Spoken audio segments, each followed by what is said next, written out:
Meu nome é Sérgio, tenho 57 anos, e o que aconteceu naquela terça-feira me pegou de um jeito que eu não soube lidar. Às 18h45, a tela do meu celular brilhou com a mensagem: "Não me ligue nunca mais. Estou cansado de você." Foi o meu filho, Rodrigo, quem enviou. Eu estava parado no hall de entrada, ainda vestindo o paletó de lã cinza que uso para encarar o vento seco de Brasília. A luz amarelada que vazava da luminária de teto, sempre um pouco empoeirada, refletia no vidro fosco do aparelho. Li as 10 palavras 2 vezes. Elas entraram, mas não se alojaram. Esvaziei o rosto de qualquer expressão. Deslizei o celular no bolso interno do paletó e me virei para trancar a porta, dando as 3 voltas regulamentares na chave. O silêncio que se seguiu não era o silêncio natural de uma casa vazia. Era uma barreira de ar frio, densa, que impedia qualquer som externo de penetrar. Brasília, quando a noite cai, vira uma cidade de pedra e vidro que retém o barulho do dia lá fora, mas amplifica o ruído interno da alma. Aquele silêncio, eu percebi de imediato, seria o meu único confidente naquela noite. Fátima tinha saído mais cedo para visitar a irmã em Taguatinga e só voltaria tarde. Isso me dava tempo. Tempo que eu costumava valorizar para organizar papéis e planejar a próxima auditoria. Naquele momento, o tempo era só um túnel vazio onde a mensagem de Rodrigo ecoava sem encontrar paredes onde bater. A primeira coisa que fiz foi a rotina de descompressão. Não permiti que a emoção, ou a falta dela, alterasse a ordem das coisas. Retirei o paletó e o pendurei no cabide de madeira escura, na exata distância de um palmo da parede, como de costume. A carteira, o porta-cartões, o molho de chaves, tudo depositado na bandeja de couro marrom sobre o aparador. O peso dos objetos parecia um contrapeso físico à leveza absurda, mas destrutiva, daquelas palavras digitadas. Fui até a cozinha e liguei a chaleira elétrica, não porque quisesse um chá, mas porque o som da água fervendo e depois o clique de desligar eram confortavelmente previsíveis. Essa era a minha armadura. Se eu executasse cada passo da minha vida com a precisão de uma linha de montagem, as emoções não teriam espaço para furar o cerco. 5 minutos depois, estava sentado à mesa de jacarandá, olhando a mancha de café que eu havia deixado lá na manhã anterior. A casa, na Asa Sul, era grande demais para nós dois. Agora que Rodrigo havia se mudado há quase 2 anos para o Rio de Janeiro, supostamente em busca de oportunidades que Brasília não oferecia. Uma piada, já que ele nunca havia se esforçado de verdade. Eu não relia a mensagem. Eu a revivia no espaço vazio da minha mente. Estou cansado de você. Cansado. A palavra tinha a mesma solidez de uma conta de luz atrasada. Não era um grito de dor ou raiva. Era uma declaração burocrática de falência afetiva. Não havia drama. Havia apenas exaustão, e essa exaustão vinha dele, dirigida a mim. Peguei o celular e o coloquei de bruços, evitando o brilho da tela. Pensei em ligar para Fátima, mas hesitei. Fátima reagiria. Ela choraria, exigiria explicações, e o nosso apartamento seria inundado por uma torrente de sentimentos que eu não estava pronto para enfrentar, muito menos para analisar. O que Rodrigo havia escrito era, no fundo, o reconhecimento de uma verdade que eu sempre soube, mas que nunca ousei verbalizar. Eu era uma presença pesada. Fiz uma anotação mental de que teria que ligar para o Dr. Ricardo, meu advogado, na manhã seguinte. Não para processar Rodrigo, claro, mas para entender as implicações logísticas da ruptura. Eu ainda pagava o plano de saúde dele. Havia aquela reserva de R$20 mil que tínhamos separado para ajudá-lo com o mestrado. O cansaço dele não me dava direito ao meu próprio cansaço, mas me dava o dever de encerrar as pontas soltas de forma organizada. Levantei e me dirigi ao quarto. O tapete persa abafava meus passos, contribuindo para a atmosfera irreal. Eu me sentia como um ator lendo uma fala chocante, mas sem o benefício da emoção para interpretá-la. Enquanto trocava a camisa, senti o celular no bolso. Pensei, ele acha que eu vou ligar. Ele espera um confronto.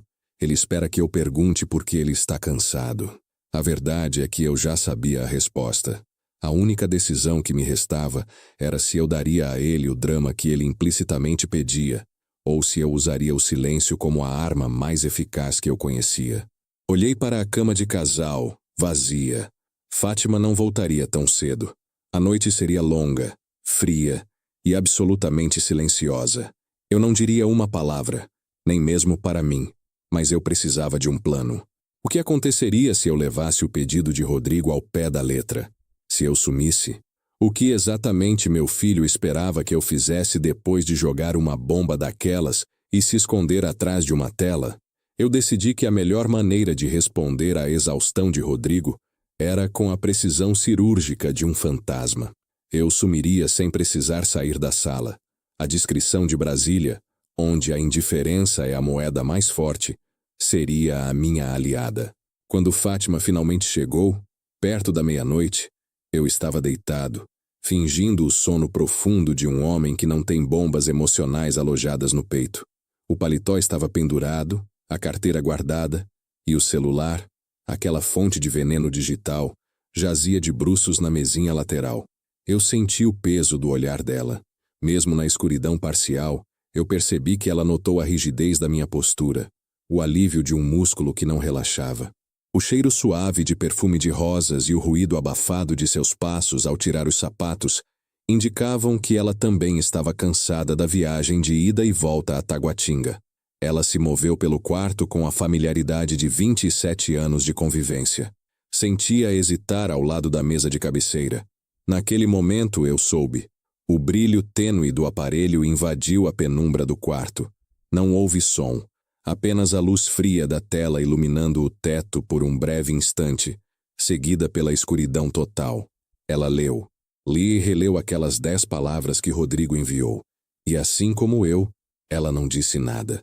O silêncio, que era meu confidente na noite anterior, havia se tornado um espaço compartilhado de terror. Ela se deitou, me dando as costas, e o quarto se tornou uma câmara frigorífica de coisas não ditas. Quando o alarme de pulso tocou às 6h30 da manhã, eu me levantei com uma pontualidade quase mecânica. Eu não havia dormido, mas estava funcionando. Naquele dia, cada movimento seria uma demonstração de controle. A navalha deslizou pelo meu rosto com uma precisão que beirava o ritual. O nó da gravata, um Windsor perfeito, transmitia a segurança de quem organiza o caos. Fátima já estava na cozinha preparando o café.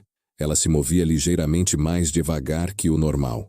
O cheiro do café, que sempre me trazia um conforto imediato, parecia agora saturado de incerteza.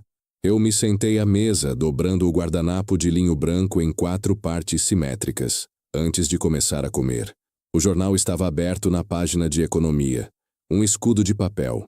Sérgio. A Marília estava comentando. Fátima começou, com um tom de voz que era deliberadamente alto. Normal demais. Ela estava falando sobre a irmã, sobre a dificuldade em encontrar bons encanadores na cidade satélite. Ela estava jogando a bola da normalidade na minha quadra, esperando que eu a pegasse. Eu tomei um gole do café, que estava na temperatura ideal, e fiz um pequeno ruído gutural de aprovação. Não era um sim, nem um não. Era um som que reconhecia a presença dela e a existência do seu comentário, mas que se recusava a engajar. Ela continuou, falando sobre o tempo seco em Brasília, o inverno que parecia nunca ir embora. Precisamos ligar para o Rodrigo, ver como ele está se virando com esse frio no Rio, né? O teste final. Ela lançou a isca diretamente sobre o assunto proibido, vestida com a roupagem da preocupação materna casual. Eu olhei para o meu pão, peguei a geleia de morango e, com uma faca de prata, espalhei-a pela fatia de pão de forma com uma uniformidade impecável. 3 fatias de pão, nem mais nem menos. Levantei os olhos e olhei diretamente para ela, não com raiva ou tristeza. Olhei com o olhar vazio que se dá a um funcionário do banco que faz uma pergunta óbvia. Então, fiz um leve aceno negativo com a cabeça, quase imperceptível. Um não verbal, um não som. Aquele gesto bastou. O silêncio caiu sobre a cozinha como um manto pesado. Fátima entendeu a regra. O assunto existia, mas ele seria enterrado sob camadas de rotina e precisão. Eu não lhe daria o drama, nem o confronto. Eu daria a Rodrigo o silêncio que ele implicitamente exigia, e Fátima seria forçada a testemunhar. Enquanto eu mastigava, a paisagem mental da minha vida se abriu. Eu me lembrei do apartamento minúsculo em que vivemos quando chegamos a Brasília, 25 anos atrás. Lembrei-me dos duplos turnos de trabalho, das contas marcadas à caneta vermelha e da promessa que fiz a mim mesmo. Rodrigo teria um futuro onde a preocupação principal dele não seria financeira. Cada tijolo desta casa na Asa Sul foi assentado com o esforço da minha negação emocional, canalizada em trabalho. Eu não era um pai cansado. Eu era um pai construtor. Olhei para o relógio. 7h15. Hora de sair. Levantei-me, recolhi a pasta e dei um beijo no topo da cabeça de Fátima. Ela apertou meu braço brevemente, um pedido mudo de que eu quebrasse o código de silêncio. Eu mantive a rigidez. Na porta, peguei a chave do carro. Eu precisava ir para o escritório, mas a primeira ligação não seria para um cliente. Seria para o Dr. Ricardo. Eu tinha que começar a desmantelar a ponte financeira que eu havia construído, metro por metro, para Rodrigo. Se ele estava cansado de mim, eu não o forçaria a carregar o fardo das minhas provisões. Essa seria a minha resposta, a única que ele entenderia. A burocracia do abandono paterno. Eu só não esperava que Dr. Ricardo, ao me ouvir descrever friamente a situação, faria uma pergunta que atravessaria toda a minha armadura de controle. Eu manobrei o carro para fora da garagem, sentindo o sol fraco da manhã de Brasília na nuca.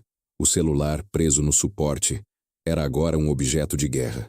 Liguei para o Dr. Ricardo no Viva Voz, assim que entrei na W3, o trânsito ainda denso e lento. Eu não o cumprimentei com rodeios. Pulei direto para o centro da questão com a mesma frieza que usaria para demitir um funcionário negligente. Dr. Ricardo, preciso de orientação imediata sobre como encerrar legalmente todas as obrigações financeiras relativas ao meu filho, Rodrigo. Plano de saúde, transferências de manutenção e, principalmente, o fundo que havíamos reservado para o mestrado. R$20 mil. Do outro lado da linha, o som do café sendo mexido na xícara. O Dr. Ricardo sempre bebia café coado, forte. Sérgio, bom dia. Pensei que o propósito da ligação fosse processar aquela imobiliária da Asa Norte. Sua voz... O que houve? Não há o que houve, doutor. Há o que será. Rodrigo deixou claro que deseja o fim da comunicação. Eu levarei esse pedido ao pé da letra. Não o forçarei a aceitar minhas provisões. Preciso de um documento que formalize a extinção das responsabilidades financeiras, garantindo que eu não serei surpreendido com dívidas no futuro. Eu senti o silêncio do advogado alongar-se. Ele era um homem de leis, acostumado à burocracia, mas também um pai de 2 filhas. Eu entendo a sua necessidade de ordem, Sérgio. Mas a ruptura é total assim. Nenhuma pergunta, nenhuma defesa, nenhuma tentativa de contato para entender o que está por trás desse cansaço. A questão me atingiu com a força de um soco no estômago, embora eu tivesse previsto que alguém a faria. Ele não deixou margem para defesa, doutor. O cansaço é uma constatação final. Não se discute a exaustão. Discutimos apenas a logística da separação. Por favor, comece a traçar o plano para reaver e realocar o fundo de R$20 mil. Ricardo hesitou, mas aceitou a derrota. Ele sabia que, quando eu traçava uma linha, ela era de concreto. Ele prometeu enviar a documentação preliminar por e-mail no final da tarde. Eu desliguei. A minha armadura havia resistido ao primeiro tiro. No escritório, a minha performance de controle atingiu níveis quase maníacos. Eu mergulhei no universo seguro dos números, onde 2 mais 2 sempre resultam em 4, e onde a lealdade é medida em taxas de retorno, não em afeto. Passei as horas seguintes auditando planilhas de clientes com uma concentração laser. A desgraça particular se tornou combustível para a excelência profissional. Eu não era mais Sérgio, o pai rejeitado. Eu era Sérgio, o consultor, que enxerga o erro onde todos veem sucesso. Ao 12h30, o celular vibrou na borda da mesa. Era Fátima. Abri a notificação, mas não o texto. A mensagem era curta. O preview mostrava apenas: liguei para o apartamento dele no Rio. A portaria disse: apaguei a notificação com um deslize firme do polegar. Se eu lesse, eu teria que reagir. Se eu reagisse, eu quebraria o silêncio que eu havia imposto. O silêncio não era ausência de ruído. Era a ausência de Sérgio. Era um muro. 15 minutos depois, outra mensagem de Fátima. O preview. Você viu a conta do cartão de crédito de janeiro? Mais uma vez apaguei, sem ler. Eu tinha instruído Fátima a não me enviar mensagens não urgentes durante o expediente. Ela estava tentando me fazer tropeçar no fio de normalidade, me forçando a quebrar o código não dito. Eu resisti, usando o trabalho como um véu. Mas o que Fátima havia escrito, sobre a conta de janeiro, me causou um ligeiro tremor na mão que segurava a caneta Montblanc. Eu pagava a conta integralmente, claro. Mas o que ela estava insinuando? Um gasto excessivo de Rodrigo? Ele estava sob o meu cartão adicional desde que se mudara. Deixei o tremor de lado. Concentrei-me no saldo da conta da empresa de importação de grãos que eu auditava. O desvio de R$ 1.200.000 era mais tangível e, de certa forma, mais fácil de resolver do que o desvio de meu próprio filho. Voltei para casa exausto. O peso do silêncio que carreguei o dia inteiro era mais cansativo do que 10 horas de planilhas. Fátima estava sentada na sala de estar, a luz de abajur criando longas sombras. Ela não estava na cozinha. Ela estava me esperando. A Marília ligou de novo. Ela está preocupada com o Rodrigo, ela disse a voz baixa, quase um sussurro. Eu não parei. Fui direto ao escritório e liguei o computador. A rotina não podia ser quebrada. Estou ocupado com a documentação do Dr. Ricardo. Respondi, meu tom formal, impessoal. Eu não a olhei. Eu abri o portal do banco. Minha prioridade era encerrar o fundo de R$ 20.000 do mestrado. Eu precisava saber exatamente onde o dinheiro estava. E foi aí que o Dr. Ricardo, com toda a sua sabedoria legal, falhou em me preparar para o que eu vi. Na tela, as movimentações do fundo eram esparsas. Eu mesmo havia feito a última grande aplicação há 4 meses. A data da mensagem de Rodrigo havia sido anteontem, mas 15 dias antes, uma transferência bancária havia sido efetuada. Não era um saque pequeno, era um montante avultado, uma retirada significativa que eu não havia autorizado nem notado antes. R$ 12.000. O destinatário da transferência não era uma universidade ou uma empresa de aluguel.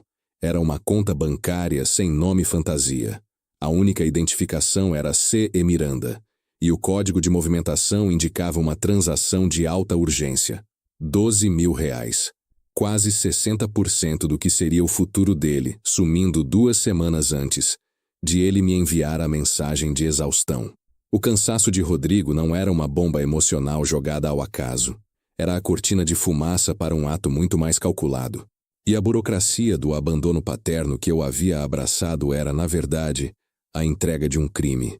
Eu olhei para o fundo remanescente de R$ 8.000. A sensação de rigidez se desfez, substituída por um frio que vinha de dentro. Fátima apareceu na soleira da porta, quieta. Sérgio, a conta de janeiro. O Rodrigo. Ele fez um pagamento de R$ 1.500 que eu não reconheço, para um tal de E. Carvalho. Minhas mãos pairaram sobre o teclado. E. Carvalho. C. E. Miranda. Eu levantei o olhar e encarei Fátima, a performance de controle desmoronando. O silêncio que eu havia cultivado era uma armadilha. Fátima, amanhã de manhã, você vai ligar para a Marília e perguntar exatamente o que ela sabe sobre o Rodrigo. Não quero histórias, quero fatos. E me diga, quem é E. Carvalho? Ela deu um passo para trás, chocada por eu finalmente ter falado. A rigidez do meu corpo retornou, mas desta vez não era de controle, era de medo. O cansaço de Rodrigo era uma fachada. Ele estava metido em alguma coisa. E o que era pior, estava sozinho em uma cidade a mais de 1.000 quilômetros de Brasília. Eu precisei que o Dr. Ricardo me enviasse os documentos de encerramento para eu finalmente ligar os pontos. Eu estava focado em me defender da rejeição, quando deveria ter estado focado em defendê-lo. Abri a pesquisa no navegador digitando o nome. C. E. Miranda. Eu precisava saber. E o resultado que apareceu na tela fez o ar da minha sala congelar. Era o nome de um agiota de reputação nefasta na zona portuária do Rio de Janeiro, conhecido por tratar dívidas com brutalidade e zero burocracia. Meu filho não estava cansado. Ele estava aterrorizado. e meu silêncio havia selado o pacto. O nome C.E. Miranda estava preso na tela, uma âncora de ferro puxando todo o meu autocontrole para o fundo lodoso da realidade. Minha performance de pai burocrata, meu silêncio rígido, havia se revelado não como uma defesa inteligente, mas como a mais ingênua das distrações. Eu estava olhando para o lado errado. Fátima continuava na soleira da porta, esperando. Sua presença, antes uma perturbação à minha necessidade de isolamento, agora parecia um peso útil, um ponto de apoio no vácuo. Eu fechei o navegador, a imagem do agiota queimando na minha retina. E. Carvalho é o nome de alguém que recebeu dinheiro do Rodrigo. C.E. Miranda é o nome de alguém que tirou nosso dinheiro. Não são a mesma pessoa, mas estão ligados. Fátima, preciso de silêncio agora. Silêncio real. Não o silêncio que impus, mas aquele que precede uma tempestade. Ela assentiu, com os olhos fixos em mim. A expressão mudada de mágoa para alarme. Ela compreendeu a urgência. Sem fazer barulho, ela se retirou, fechando a porta do escritório com a delicadeza que se usa ao isolar um paciente em quarentena. Eu me recostei na cadeira de couro, tentando processar o fato de que meu filho, de 20 e poucos anos, em vez de focar em um mestrado ou em uma carreira, estava envolvido com a criminalidade organizada da zona portuária. O cansaço dele era medo, e o medo dele se manifestava como rejeição a mim, o provedor. Meu celular, colocado de volta na mesa, começou a vibrar. Era um número de Brasília, um prefixo que reconheci imediatamente, mas que raramente me ligava depois das 9 da noite. Era Fábio, meu irmão mais novo. Fábio e eu sempre fomos um estudo de caso em contraste.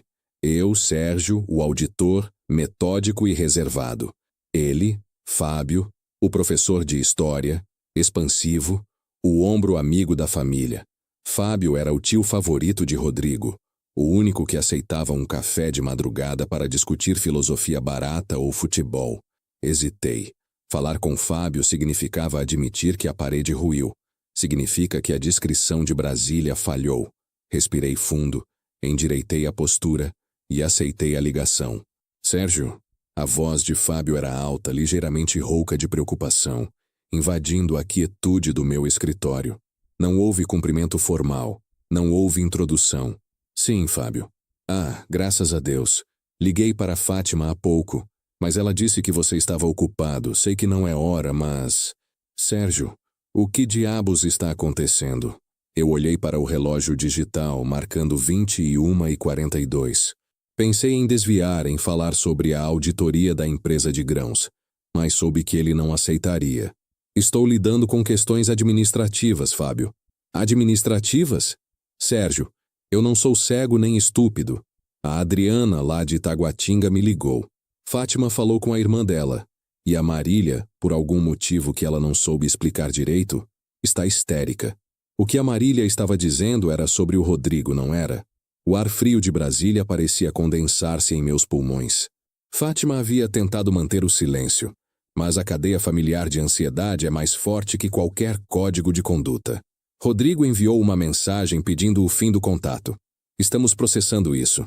Respondi, usando o termo processando, como se estivesse lidando com uma pilha de documentos fiscais.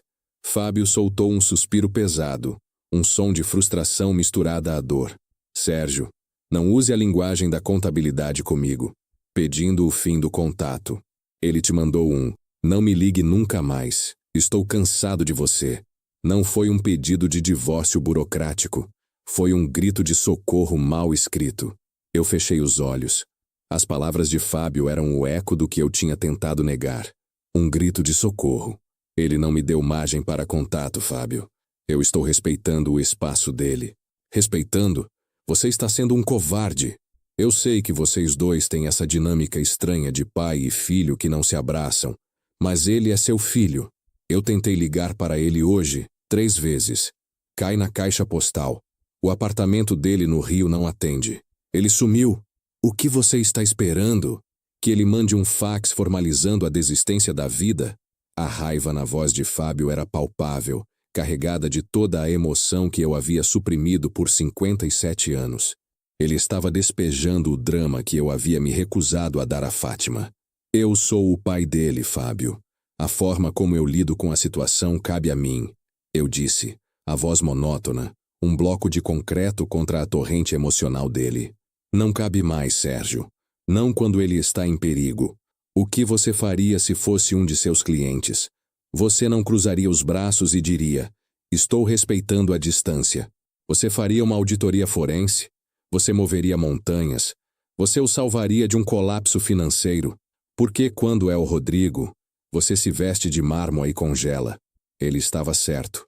Eu faria de tudo por um cliente. Mas por que meu filho me paralisava? Não era mais a rejeição que me segurava. Era a descoberta do agiota. Eu não podia dizer a Fábio que Rodrigo tinha 12 mil reais desaparecidos nas mãos de Sei e Miranda. Não podia transformar o alarme da família em pânico público. Eu farei o que for necessário, Fábio. E a primeira coisa necessária é silêncio e discrição sobre este assunto. Discrição? É isso que você vai me dar? Depois daquele absurdo que ele te escreveu? Sérgio, me diga que você vai para o Rio. Me diga que você vai encontrá-lo, forçá-lo a falar, ou eu vou. Eu juro, eu largo minhas aulas amanhã e eu vou. A ameaça era real. Fábio era impulsivo o suficiente para fazê-lo. Se ele fosse, a situação sairia totalmente do meu controle. Eu precisava ser o agente mesmo que meu corpo estivesse tremendo. Não se mova, Fábio, ordenei, mantendo o tom baixo e firme. Você me fará o favor de não se envolver. O que você vai fazer, então? Vai ligar para a polícia? Vai processá-lo por fraude? Diga alguma coisa. Eu olhei para o vazio da tela do computador, onde eu havia acabado de descobrir a identidade do criminoso. Eu precisava agir, mas precisava de 24 horas para que o Dr. Ricardo me enviasse os documentos de encerramento, transformando-os agora em provas para uma investigação. Eu não lhe daria a satisfação do drama, nem a verdade do perigo. Apenas a certeza do controle. Foi a única coisa que consegui produzir. Um som grave e inarticulado que encerrava a discussão e rejeitava a sua intromissão. Então, sem esperar uma resposta, apertei o botão vermelho. O silêncio voltou ao escritório, mas era um silêncio violento, carregado com a raiva de Fábio, que agora sabia da crise e da minha recusa em reagir. Eu tinha acabado de transferir o peso do conflito para um aliado em potencial, transformando-o em testemunha da minha frieza. Eu levantei da cadeira, a rigidez voltando ao meu corpo, mas agora era o disfarce de um caçador. O auditório estava encerrado. A investigação, que não era mais sobre contas ou rejeição, mas sobre vida ou morte, começaria agora. Eu tinha que transformar a minha burocracia em algo sujo, algo ilegal, algo que fizesse C.E. Miranda se arrepender de ter tocado no meu filho. Eu precisava chegar ao Rio, mas não como o pai que implora, nem como o pai que abandona. Eu precisava ir como o auditor, o homem que conhece as fragilidades do sistema. O primeiro passo era a logística. Como um homem de 57 anos, acostumado ao conforto de Brasília, se infiltra na zona portuária do Rio de Janeiro sem ser notado. Fátima tinha que ligar para Marília amanhã. Eu tinha que forçar o Dr. Ricardo a adiantar os papéis. E eu tinha que descobrir o que o tal E. Carvalho, que havia recebido R$ 1.500 de Rodrigo, tinha a ver com o agiota. O celular tocou novamente. Não era Fábio. Era Fátima, enviando uma nova mensagem de texto, que chegou ao mesmo tempo em que recebi a notificação do Dr. Ricardo, avisando que a documentação preliminar estava no meu e-mail. Eu abri a mensagem de Fátima primeiro. Ela havia descoberto algo sobre E. Carvalho. O texto dizia: Sérgio, E. Carvalho era o fiador do primeiro apartamento alugado do Rodrigo no Rio. Ele era o porteiro do prédio. Ele está sumido há 2 semanas. Eu já não estava mais no escritório. Eu estava em uma espiral de dados sombrios, onde a cada novo nome que surgia, a vida de meu filho encolhia um pouco mais. O porteiro, o agiota, R$ 12.000. Eu peguei o paletó, que ainda estava pendurado no cabide. Se eu fosse me meter com agiotas no Rio, a precisão do consultor precisaria da camuflagem de um fantasma. Eu não podia esperar até amanhã. Eu precisava ler o e-mail do Dr. Ricardo agora e pegar o primeiro voo para o Rio de Janeiro. Brasília havia se tornado pequena demais. Eu peguei o paletó que ainda estava pendurado no cabide. Se eu fosse me meter com agiotas no Rio, a precisão do consultor precisaria da camuflagem de um fantasma. Eu não podia esperar até amanhã. Eu precisava ler o e-mail do Dr. Ricardo agora e pegar o primeiro voo para o Rio de Janeiro. Brasília havia se tornado pequena demais. Voltei para a cadeira e abri o e-mail do Dr. Ricardo. O anexo, um PDF criptografado, continha a minuta de encerramento das minhas obrigações financeiras com Rodrigo. O documento agora não era a certidão de óbito da minha paternidade, mas sim o mapa do tesouro que meu filho havia perdido. Imprimi 2 cópias em silêncio. A tinta preta sobre o papel branco parecia carimbar a seriedade do risco. Fátima continuava no andar de baixo em algum lugar na escuridão. Eu não podia mais mentir a ela, mas também não podia lhe dar a verdade crua. Ela precisava de uma história para sustentar a fachada enquanto eu estivesse fora. Uma fachada de normalidade era a única coisa que nos protegia dos olhares invasivos de Brasília. Desci as escadas. A casa estava mergulhada na penumbra, iluminada apenas pelo brilho esparso da lua de inverno que se esgueirava pelas janelas. Fátima estava na sala, sentada no sofá, mas não estava lendo ou assistindo TV. Ela estava segurando um objeto, girando-o nas mãos. Ao me aproximar, reconheci. Era um livro de capa puída, 100 anos de solidão, que Rodrigo havia lido e relido obsessivamente durante o último ano do ensino médio. O livro, por convenção silenciosa, ficava guardado na prateleira superior, junto a outros objetos de arquivo da infância dele. Fátima o havia realocado para a mesa de centro, esperando que eu o visse. Era uma armadilha, uma tentativa desesperada de introduzir o caos emocional na minha burocracia. Vou para o Rio de Janeiro. Agora, eu disse a voz baixa, controlada. Eu não me referi ao livro. Fátima pousou o livro devagar. O som do couro gasto na madeira foi alto no silêncio. Você vai encontrá-lo? A esperança na voz dela era quase dolorosa. Eu vou investigar o destino de 12 mil reais e o paradeiro de E. Carvalho.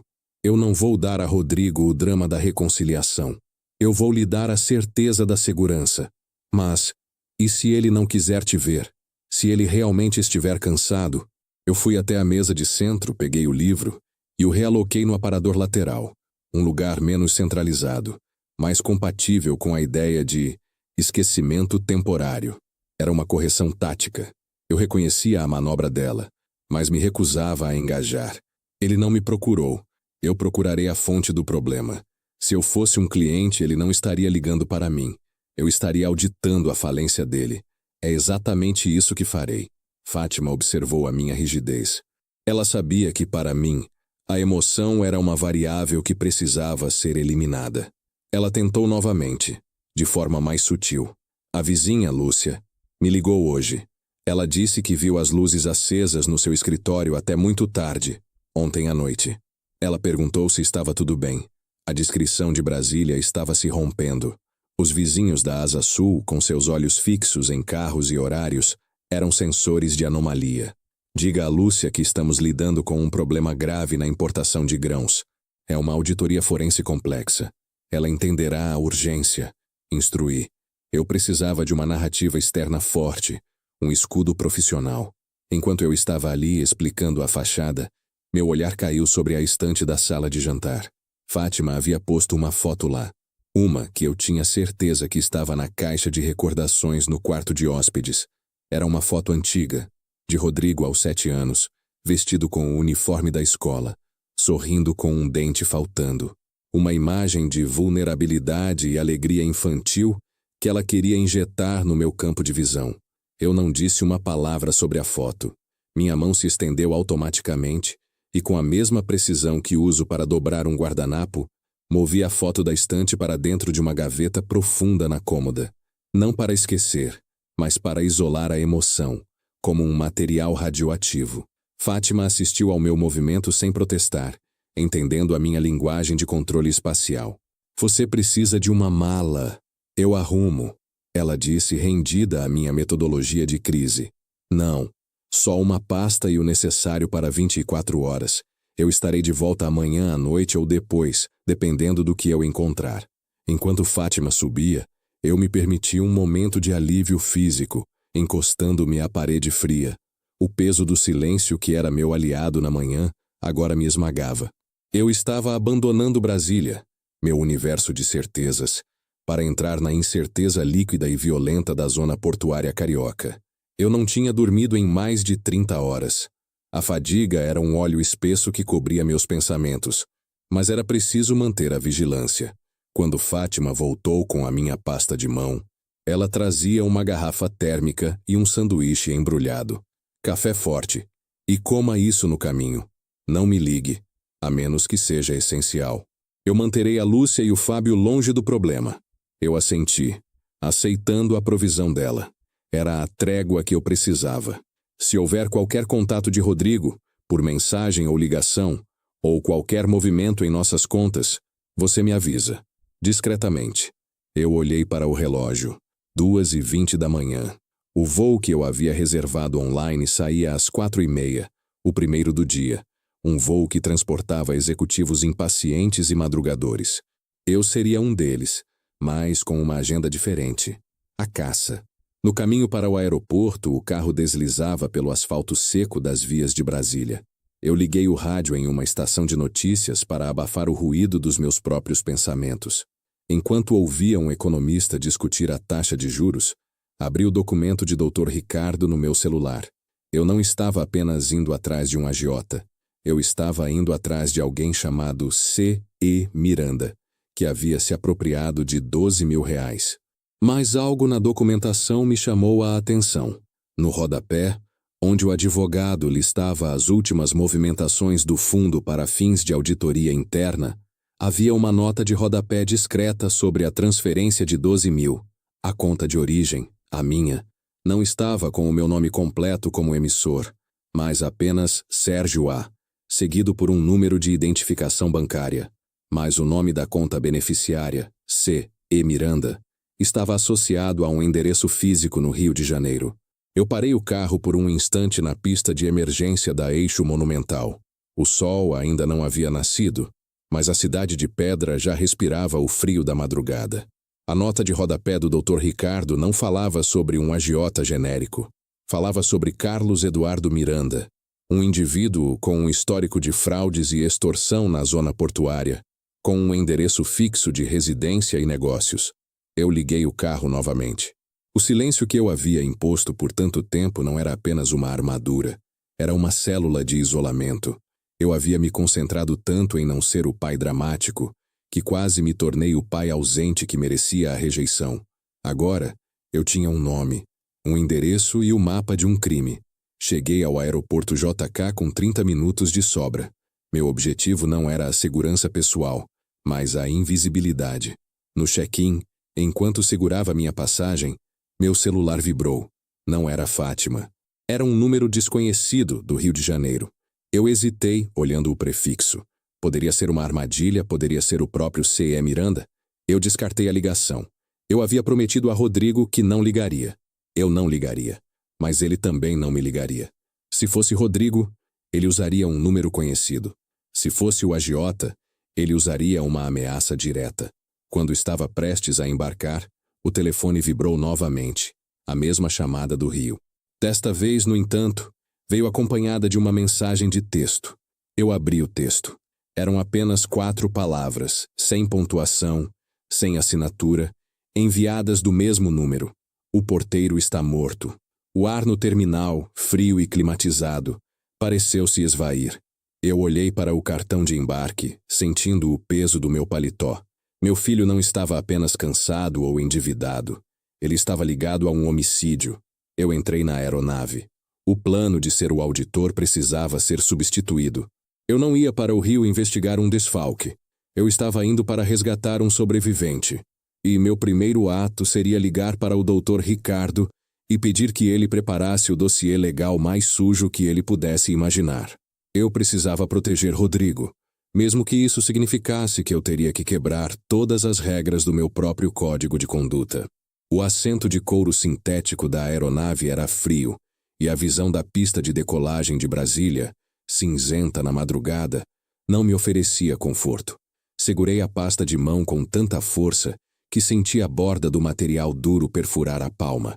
A mensagem de 4 palavras, "O porteiro está morto", era um vírus que havia contaminado todo o meu sistema de ordem.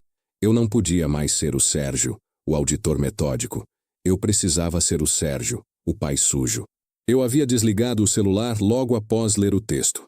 Não por medo de C e Miranda, mas por necessidade de isolamento absoluto para reavaliar o plano. O primeiro passo, de fato, era o Dr. Ricardo. Eu não podia esperar para pousar. Eu reativei o celular no modo avião e abri os rascunhos de e-mail. Digitei, conciso, como se estivesse dando ordens militares. Ricardo, urgente. O dossiê de encerramento é agora dossiê forense. Acrescentar extorsão e homicídio. O nome é Carlos Eduardo Miranda. O endereço está no rodapé. Preciso de cobertura legal imediata. Contato de emergência via e-mail a cada 4 horas. Prepare o terreno para a minha ausência de Brasília. Auditoria de grãos. Enviei o rascunho. Não havia volta. Enquanto o avião ganhava altitude, deixando para trás a placidez geométrica de Brasília, a realidade me atingiu com a força de uma parede de cimento. Eu não dormia direito há 36 horas. Minha mente, acostumada à clareza do cálculo, estava sobrecarregada pelo peso do risco e da culpa. O corpo começou a reagir à pressão mental. Eu percebi que meus dedos, o polegar e o indicador da mão direita, haviam começado um tamborilar incessante e quase imperceptível contra o apoio de braço. Um ritmo lento, mas implacável, como um metrônomo interno que media a velocidade da minha catástrofe pessoal. Tentei parar, mas a supressão do tique apenas o transferia para a perna que começava a balançar sob o assento. Cheguei ao Rio de Janeiro às 7 da manhã, sob um calor úmido e precoce que era o oposto do ar seco e límpido de Brasília. Eu não aluguei carro. Peguei um táxi e pedi que me deixasse no centro, longe da zona portuária, mas próximo a um hotel modesto. Eu precisava de discrição, não de luxo. O check-in no hotel, um lugar com cheiro de mofo e desinfetante barato, foi rápido. Subi para o quarto. 3 lances de escada, meus joelhos protestando contra a falta de sono. Eu tinha pouco tempo. A prioridade era entrar no sistema bancário com a discrição de um fantasma. Eu precisava saber se Rodrigo havia se envolvido em outras transações, além das 2 pontuais que Fátima e eu havíamos identificado. A retirada grande para C. E. Miranda e o pagamento pequeno para E. Carvalho, o porteiro agora morto. Liguei o laptop e usei um VPN seguro, uma precaução que sempre ensinei aos meus clientes, mas que nunca esperei usar para fins tão pessoais. Por 3 horas, mergulhei nos extratos bancários de Rodrigo, na nuvem segura, onde eu mantinha cópias digitais de toda a sua vida financeira desde que ele atingira a maioridade. As transações recentes eram reveladoras. Havia uma série de pequenos pagamentos recorrentes, disfarçados de aluguel ou mensalidade de academia, mas todos direcionados a contas diferentes. A maioria delas de pessoas físicas sem histórico. Eram migalhas, provavelmente para subornar informantes ou cobrir despesas operacionais da dívida. Mas o que mais chamou minha atenção foi a frequência.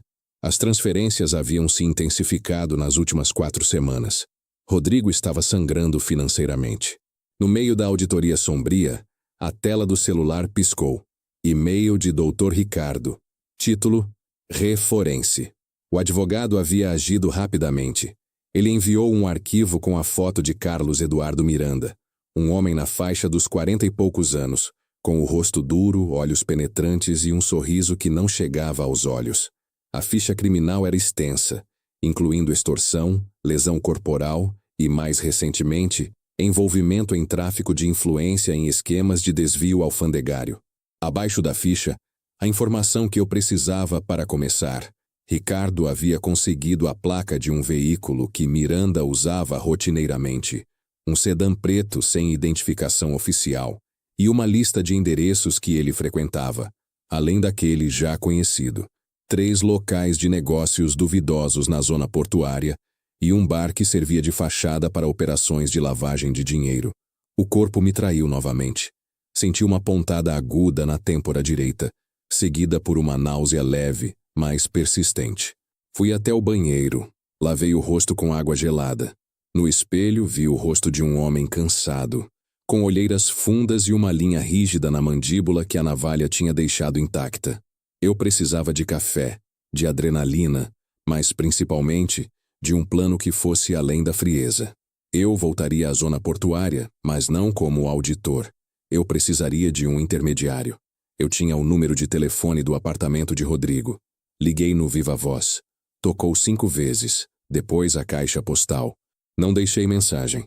A única coisa que eu precisava saber era se havia alguém ali. O silêncio me deu a resposta. Rodrigo estava em fuga. Ou pior. O meu plano, agora, era simples. Usar a minha identidade de Sérgio, o consultor financeiro de alto escalão de Brasília, como uma arma. Agiotas entendem de dinheiro, e eles entendem de poder. Se eu aparecesse como um burocrata assustado, eu seria esmagado. Se eu aparecesse como um homem que estava ali para fazer uma proposta de negócios, eu teria a atenção deles. O objetivo: forçar um encontro com C.E. Miranda, negociar a dívida de Rodrigo e descobrir o paradeiro do meu filho. O calor úmido da tarde carioca já estava insuportável quando peguei um segundo táxi, desta vez em direção ao endereço de Miranda na zona portuária. O lugar era um labirinto de galpões abandonados e ruas estreitas cheias de lixo e cheiro de maresia. Pedi ao taxista que me deixasse a 2 quadras de distância. A camuflagem de Brasília não resistiria àquele ambiente. Eu andava com a pasta de mão, vestindo o meu paletó de lã. Uma decisão estúpida para o clima, mas essencial para o meu personagem. Eu era o dinheiro que vinha de fora, o alvo potencial que não podia ser ignorado. O endereço era um armazém velho, disfarçado de depósito de sucatas. A porta de metal estava entreaberta. Eu entrei. O interior era escuro e sujo. O silêncio era interrompido pelo zumbido distante de um gerador e o som da minha própria respiração. Quem é? Uma voz grave e rouca ecoou de um canto. 3 homens surgiram das sombras. Nenhum deles era C.E. Miranda. Eram seguranças, grandes e com o olhar entediado de quem espera o próximo movimento do alvo. Meu nome é Sérgio, eu disse com a voz firme, ignorando o nervosismo que ameaçava trair o meu tamborilar de dedos. Vim falar com o Sr. Carlos Eduardo Miranda sobre um ativo que ele possui. É um assunto de negócios. E preciso de discrição. Um dos homens riu. Um som seco e desagradável. Ativo? O Miranda não está recebendo ninguém hoje, velho. Eu tirei a minha carteira e retirei 2 notas de R$50, dobradas de forma impecável. Coloquei-as sobre um barril de óleo enferrujado, agindo como se o suborno fosse a parte mais rotineira da minha agenda. Não é um ativo genérico. É um ativo chamado Rodrigo, meu filho. Os olhos do segurança se estreitaram. Ele olhou para as notas, depois para o meu paletó. Ele farejava o dinheiro. Espere aqui. O segurança sumiu em uma porta lateral. 15 minutos se passaram, e o meu tique nervoso se tornou um tamborilar incessante. Eu apertei a caneta Montblanc no bolso interno, sentindo o plástico rígido. Quando o segurança retornou, sua expressão havia mudado. Não era mais de tédio, mas de cautela. Ele vai te receber. Mas não tente nada estúpido. Fui levado por um corredor estreito até um pequeno escritório improvisado, iluminado por uma lâmpada pendente que realçava a poeira no ar. Atrás de uma mesa de metal, C.E. Miranda me esperava. Ele não era grande, mas a sua presença era densa, feita de desprezo. O velho de Brasília, ele disse a voz cheia de ironia. Sentem-se e feche a porta. Eu me sentei na cadeira de metal, colocando a pasta sobre as minhas pernas. Miranda olhou para mim, esperando. O Rodrigo me enviou uma mensagem pedindo o fim do contato. Comecei, mantendo o meu tom burocrático, quase tedioso. Eu vim aqui para fechar as pontas soltas da dívida dele. Eu farei uma proposta. Miranda riu, um som mais alto do que o do segurança. Proposta? Você é o pai, não é? O pai que paga o mestrado. Aquele que manda dinheiro de longe. Ele disse que você era um saco, mas não um idiota. O insulto à minha paternidade não me atingiu. Eu estava focado no resgate. A dívida. R$ 12.000. Acrescente as taxas de juros e o risco que vocês assumiram. Eu pago o montante total hoje, em dinheiro, em troca de um documento de quitação e da localização exata do meu filho. Miranda se inclinou para a frente. O sorriso sumiu. Você está enganado, Sérgio. A dívida não é mais de 12.000. E o risco, meu caro, dobrou. Seu filho não está apenas nos devendo dinheiro. Ele nos deve o porteiro. O meu coração acelerou. Eu precisava saber o que havia acontecido a E. Carvalho. O porteiro está morto. Eu declarei, transformando a informação que recebi em um fato que eu já sabia. Ele foi morto há 2 dias. Meu filho tem algo a ver com isso? Miranda relaxou na cadeira, impressionado com a minha frieza. Inteligente. É por isso que os burocratas chegam a Brasília. O porteiro E. Carvalho era o nosso contato de campo. Ele alugou o apartamento para o Rodrigo. Ele nos informava sobre os hábitos dele. E ele infelizmente achou que podia roubar um pequeno montante de nós. Rodrigo estava presente quando isso aconteceu. Ele viu o que fazemos com quem nos trai. E ele nos deve o porteiro, porque o moleque fugiu antes que pudéssemos resolver a situação. Eu mantive a calma. A montanha de débitos não era financeira. Era criminal. Quanto custa o porteiro, Sr. Miranda? R$ 30.000, Sérgio. E a garantia de que o seu filho não abrirá a boca sobre o que viu. Se ele falar, a dívida será paga com o seu silêncio permanentemente. R$ 30.000. Quase 40 vezes o que eu havia reservado para o mestrado dele. Aceito. 30.000. Eu transfiro o valor ainda hoje. Ah, Sérgio, você é previsível. É por isso que o Rodrigo te odeia. Você acha que tudo se resume a um número. Não queremos transferência. Queremos dinheiro vivo. Em notas de 100 e entregue pessoalmente por você, amanhã à noite, no bar que eu indicar. E só então, eu te digo onde o seu filho está se escondendo no rio. A humilhação era intencional. Ele queria me arrastar para a sujeira. E qual a garantia de que, ao entregar o dinheiro, o meu filho não será apenas a próxima vítima? Miranda pegou uma caneta vermelha e rabiscou algo em um pedaço de papel. Ele o deslizou pela mesa. Era um número de telefone. O prefixo do Rio de Janeiro. Ligue amanhã, às 19 horas. Se o seu filho não estiver vivo, você não vai querer fazer essa viagem de volta a Brasília. Agora vá. E não ligue para o seu advogado. Eu sei quem ele é e onde ele trabalha. Eu levantei, peguei a pasta, virei as costas e comecei a caminhar, forçando o meu corpo a não demonstrar a tensão que me rasgava por dentro. Ao sair, senti o olhar de Miranda me perfurando. Eu estava encurralado. R$ 30.000 em dinheiro vivo. Voltei para o hotel e me sentei na cama, sentindo o tamborilar dos meus dedos aumentando de volume. Eu não podia sacar R$ 30.000 de uma só vez sem levantar suspeitas do COAF. E não podia esperar pelo Dr. Ricardo. Eu precisava de dinheiro rápido, sujo, invisível. Lembrei-me do que Fátima havia me dito. Você viu a conta do cartão de crédito de janeiro? O cartão adicional de Rodrigo. Eu abri o extrato. Rodrigo tinha feito uma série de transações suspeitas de compras virtuais. Pequenos saques de R$ 1.500, R$ 2.000, que pareciam estar drenando um recurso paralelo. Lembrei-me, então, de uma conta que eu tinha em meu nome. Uma pequena poupança de emergência que eu mantinha há anos. Guardada para o imprevisível. R$ 40.000.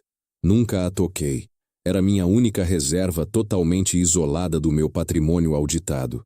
Eu precisava do dinheiro. Eu precisava quebrar todas as minhas regras. Naquela noite, a insônia me consumiu. Levantei-me, troquei de roupa e desci. O Rio de Janeiro, lá fora, era um organismo barulhento e perigoso. Comecei a andar pelas ruas, o paletó de lã me fazendo sentir grotesco. Andei por horas, incapaz de parar o tamborilar das minhas mãos, a única constante na minha nova realidade. Eu precisava dos 30.000 em dinheiro, e eu precisava de uma arma. Não uma arma de fogo, mas uma arma burocrática, algo que me desse vantagem. Às 2 da manhã, sob um poste de luz amarelada longe do hotel, tirei o celular do bolso. Liguei para Fátima. Ela atendeu no primeiro toque, como se estivesse esperando. Sérgio, onde você está? No Rio, Fátima. Não posso explicar. Preciso que você faça uma coisa por mim. Exatamente como eu disser. E não conte a ninguém. nem mesmo ao Fábio. Diga, amanhã de manhã você vai ao meu cofre no Banco do Brasil. A chave está na minha pasta preta, embaixo da gaveta de meias. Você vai retirar todo o dinheiro que estiver lá. Se não houver, você vai sacar R$ 10.000 da nossa conta conjunta, em notas de 50, e me enviar via transporte de valores. E a mais importante, você vai até a garagem e pegar aquela caixa de madeira com os documentos antigos da minha auditoria. O que você vai encontrar lá dentro? Não pergunte. É o meu plano de segurança. Mantenha tudo em segredo. O destino de Rodrigo depende disso. Eu ouvi a respiração dela, irregular e assustada. O que está acontecendo, Sérgio? Eu apertei a caneta Montblanc até que os meus dedos doeram. O que está acontecendo é que eu não serei mais o pai que ele pode rejeitar. Eu serei o pai que ele não pode ignorar. Desliguei. O ato de quebrar o meu próprio sigilo com Fátima me deu um alívio perverso. Eu não estava mais sozinho no silêncio. Eu estava em guerra. E no dia seguinte, eu entregaria os R$ 30.000 em dinheiro ao agiota, sabendo que essa era a armadilha mais elaborada que eu já havia entrado. Mas eu não iria de mãos vazias. Eu tinha a minha própria jogada suja, e ela estava na caixa de documentos antigos da minha auditoria em Brasília. Eu havia quebrado o código mais importante, o meu próprio código de isolamento. A ligação para Fátima, na madrugada carioca, não fora um pedido de ajuda, mas uma ordem. Um reconhecimento de que a precisão de Brasília só seria eficaz e combinada à ação impulsiva que eu estava me forçando a executar. Voltei para o hotel, mas não para dormir. O dia seguinte era o dia da entrega. Eu tinha até o final da tarde para garantir a chegada dos R$ 30.000 e, crucialmente, para entender a natureza do meu plano de segurança, arquivado na caixa de documentos antigos. Liguei o computador e enviei a Fátima os dados bancários detalhados da minha conta de emergência. A poupança de R$ 40.000, meu único refúgio financeiro não auditável, precisava ser esvaziada. Instruía-a a sacar o máximo em dinheiro vivo, em notas de 50 e 100, e a utilizar o serviço de transporte de valores mais rápido que ela conseguisse encontrar, endereçando-o à minha identidade falsa no hotel. Eu estava agora totalmente dependente da minha esposa, a pessoa para quem eu havia negado o direito ao drama e a quem eu agora exigia a logística de um assalto. A ironia era um veneno lento que eu não podia me permitir processar. Passei a manhã repassando o dossiê do Dr. Ricardo. O advogado, seguindo as minhas ordens urgentes, havia anexado informações sobre os parceiros de Carlos Eduardo Miranda. Agiotas não trabalham sós. Eles dependem de intermediários, de proteção e, principalmente, de vulnerabilidades financeiras. O meu corpo estava em Rio de Janeiro, mas a minha mente estava a 1.200 quilômetros de distância, no cofre do Banco do Brasil em Brasília. A rigidez do paletó que eu vestia, apesar do calor úmido, era o único elo com a minha antiga vida. Ao 12h30, o celular vibrou. Era Fátima. Eu hesitei olhando para o aparelho. Eu esperava uma confirmação bancária. Eu temia uma catarse. Abri o chat. Consegui o dinheiro. 35.000. O resto está no cofre do banco. Usei uma transportadora de segurança. Chega às 17h30 no hotel. Eu mesma levei a caixa de documentos. Não me pergunte o que ela pesa. O alívio foi imediato, mas breve. R$ 35.000. Mais do que o combinado. Um excedente que me dava margem. Abaixo da confirmação logística veio a bala de prata. Sérgio, eu sei o que você está fazendo. Eu li a mensagem que Rodrigo enviou para você. Não estou chorando, nem histérica. Eu estou te dizendo o que a Marília me disse ontem, e o que eu não tive coragem de dizer na sua cara ontem de manhã, na cozinha, quando você estava espalhando geleia. Você não está sendo forte. Você está nos torturando com o seu silêncio. O ar do quarto, já rarefeito pelo calor, pareceu congelar. A acusação, transportada pela frieza das letras digitais, atingiu-me com uma precisão que Dr. Ricardo jamais alcançaria. Tortura passiva. Eu fechei os olhos. Fátima sempre soubera ler a minha rigidez não como força, mas como a forma mais sofisticada de esquiva. O silêncio que eu havia imposto era, para ela, uma recusa em compartilhar o peso, Uma forma de me isolar no papel de mártir metódico. A minha resposta foi lenta, medida. Eu não podia dar a ela a defesa emocional que ela esperava, mas eu precisava reafirmar o objetivo. Estou providenciando o resgate de Rodrigo. A descrição é vital para a segurança dele. A caixa de documentos. Você a inspecionou? Eu mudei o foco, forçando-a a retornar ao papel de minha cúmplice burocrática. A resposta dela veio 3 minutos depois, pesada com ressentimento reprimido. A caixa está selada, mas eu a reconheci. É a auditoria da Brasgrãos, de 20 anos atrás. Aquele escândalo que quase te custou a licença, mas que você encerrou de forma brilhante. Por que, Sérgio? Por que agora? Eu não respondi imediatamente. Eu sabia o que a caixa continha. A auditoria da Brasgrãos havia sido o meu maior trunfo e, ao mesmo tempo, a minha maior falha moral. 20 anos atrás, eu havia descoberto um esquema maciço de lavagem de dinheiro e suborno que envolvia políticos de alto escalão em Brasília e empresários da zona portuária do Rio de Janeiro. Eu havia formalizado o desvio, mas no último momento, ao invés de entregar o dossiê à polícia, eu usei o conhecimento para forçar a empresa a me contratar como consultor permanente. Eu havia trocado a ética pelo poder e guardei o dossiê original, a prova da minha covardia e do meu controle, no cofre. Agora, o círculo se fechava. A Brasgrãos tinha conexões diretas com o tipo de operação que C.E. Miranda administrava. Eu digitei a resposta para Fátima, minha confissão não verbal. Fátima, a única maneira de negociar com um agiota que lida com homicídio é ter algo mais valioso do que dinheiro para oferecer. C.E. Miranda tem um histórico. O que está na caixa é o registro desse histórico. É o meu plano B. Se ele recusar os 30 mil reais, eu o auditarei. Diga a Lúcia, a vizinha, que a auditoria da importação de grãos se tornou mais complexa do que eu imaginava. Eu enviei a mensagem sabendo que eu havia dado a Fátima a verdade, mas disfarçada de estratégia profissional. O resto da tarde foi uma descida lenta para o estado de alerta máximo. O dinheiro chegou às 17h30, embalado de forma discreta em uma maleta de couro marrom. 35 mil reais em notas novas, cheirando a papel e segurança. A caixa de documentos chegou em seguida, pesada e esquecida. Eu abri a caixa e examinei o dossiê. Planilhas, extratos e o relatório manuscrito que detalhava as movimentações de dinheiro sujo. No meio dos papéis, um nome familiar piscava em um extrato bancário de 20 anos atrás. Carlos E. Miranda.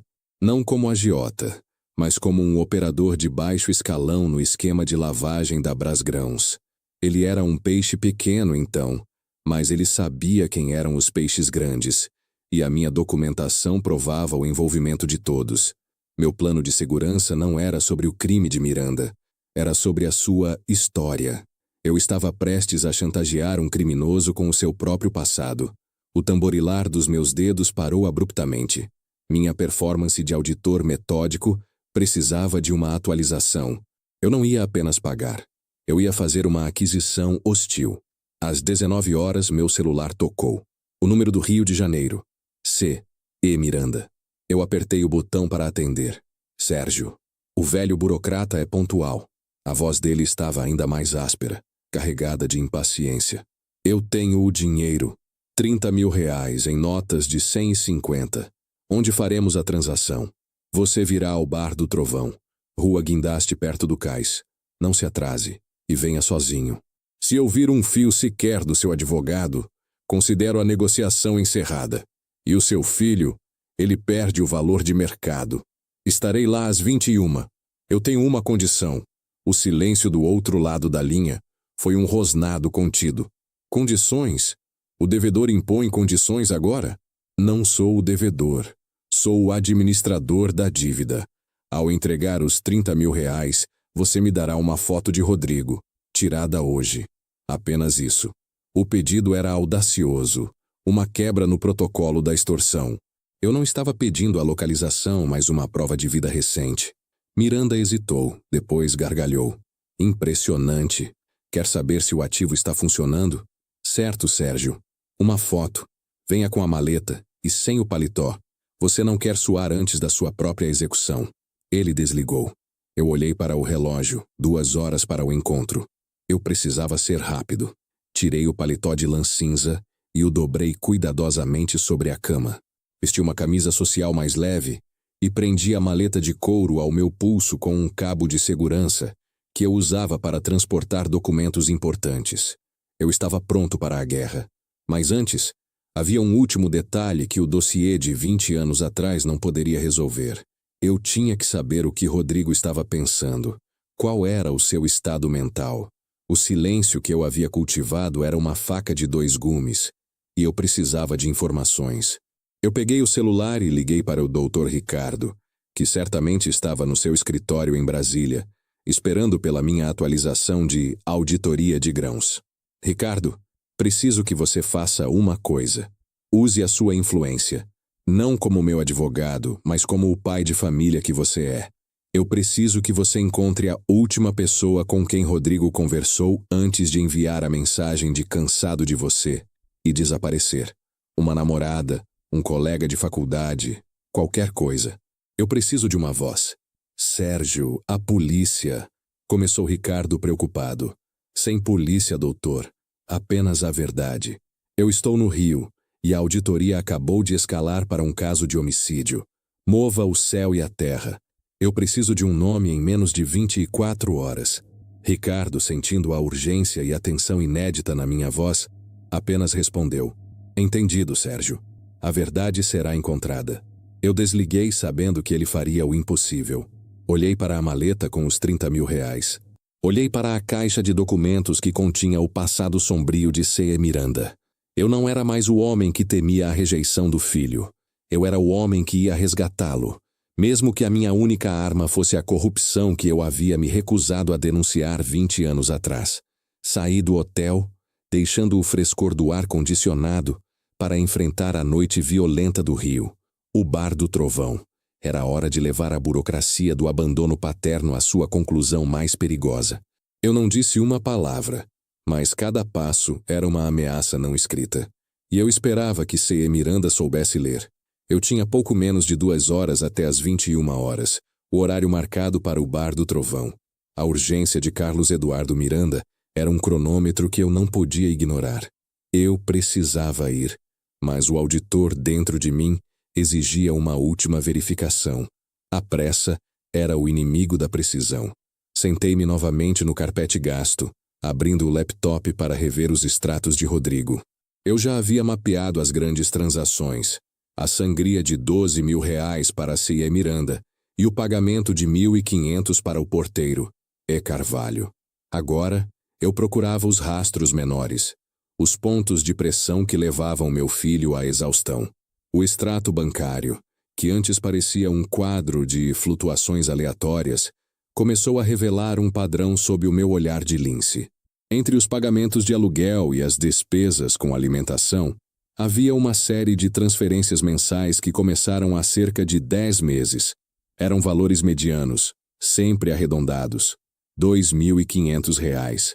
Estavam disfarçados como empréstimo amigável ou auxílio básico. Eram transferências tão consistentes que pareciam programadas. Eu me concentrei na conta de origem, usando o sistema de backdoor que eu havia criado anos atrás para rastrear transações não declaradas de clientes. Os números digitais se tornaram nomes e sobrenomes. Eu não estava preparado. O emissor da conta que injetava aqueles R$ 2.500 mensais na conta de Rodrigo não era um colega de faculdade ou um benfeitor anônimo. Era Fábio, meu irmão, o professor de história, o ombro amigo. Aquele que havia me ligado na noite anterior para me acusar de covardia e me torturar com o drama que eu me recusava a sentir. A revelação foi menos um choque e mais uma condensação. O ar frio que eu havia expelido em Brasília por dias inteiros, fingindo controle, voltou para mim como gelo seco. Fábio não estava apenas preocupado, ele estava envolvido. Ele era o financiador paralelo, o cúmplice da fuga e do fracasso de Rodrigo. Ele sabia que Rodrigo estava sangrando financeiramente, talvez soubesse até sobre a dívida, e usou o meu silêncio como um escudo para a sua própria intervenção. A raiva não veio como um vulcão, mas como um preenchimento lento, o chumbo derretido se acomodando nas minhas veias. O silêncio que eu havia cultivado, a disciplina com que eu havia resistido à catarse de Fátima, agora se revelava a única coisa que me salvava de quebrar o rosto dele. Fábio havia me traído com a moeda que eu mais desprezava, a emoção disfarçada de ajuda financeira. Fechei o laptop com força, o clac alto no quarto de hotel. Eu precisava escrever, não para enviar, mas para purgar. Peguei o celular e abri uma nova mensagem para Fábio. Meus dedos voaram sobre a tela, traduzindo a fúria em termos fiscais, a única linguagem que podia conter o tamanho da minha repulsa. Fábio, eu vi. As transferências de 2.500. Seu auxílio básico não foi um ato de bondade. Foi uma manobra para comprar a lealdade do meu filho e minar a minha autoridade. Você sabia que ele estava se endividando, e ao invés de usar o seu dom para a comunicação e me alertar, você escolheu o papel de herói secreto. Você é a razão pela qual Rodrigo pensa que a responsabilidade é opcional. Seu sentimentalismo custou R$ 30.000 e, potencialmente, a vida dele. Eu estou no Rio de Janeiro, consertando o seu amadorismo. Não ouse me ligar. Não ouse me perguntar nada. Quando eu voltar, teremos uma auditoria. E ela será forense. Não sobre dinheiro, Fábio. Sobre caráter. Eu li o texto. 83 palavras de desprezo cirúrgico. A confissão de que eu havia mergulhado na lama criminal para salvar Rodrigo, um ato que Fábio nunca compreenderia, pois sua ajuda era apenas uma muleta. Meus dedos pairaram sobre o botão de envio. Não. Eu não lhe daria a satisfação do confronto. Eu não lhe daria a munição da minha dor. Apaguei o texto, palavra por palavra, letra por letra. A barra de exclusão agiu como uma borracha implacável, apagando o drama da cena. Eu respirei fundo e comecei a escrever novamente. Desta vez, mais curto, mais pontual. Seu erro. Minha solução. Fique fora. Sérgio. 10 palavras. Direto ao ponto. Mais um toque no botão de enviar. Não. Ainda era muito. Ainda era um reconhecimento. O silêncio era a única forma de provar que a sua traição não havia me quebrado. Eu não iria validar a sua intromissão. Deixei a tela em branco. Deletei a mensagem. Eu me levantei e peguei a maleta de couro. Ela estava pesada com os R$ 35.000 e com a caixa de documentos que continham o poder de destruir a reputação de Cia Miranda. O peso do dinheiro era reconfortante. Olhei para o relógio. 20h30. Eu não iria encontrar Miranda com a raiva de um pai traído por um irmão. Eu iria como o Sérgio de Brasília, o homem que não fala, mas que age com a precisão de um algoritmo. Fábio queria drama, Fátima queria que eu rompesse o silêncio, o agiota queria me humilhar, eu daria a todos eles o oposto.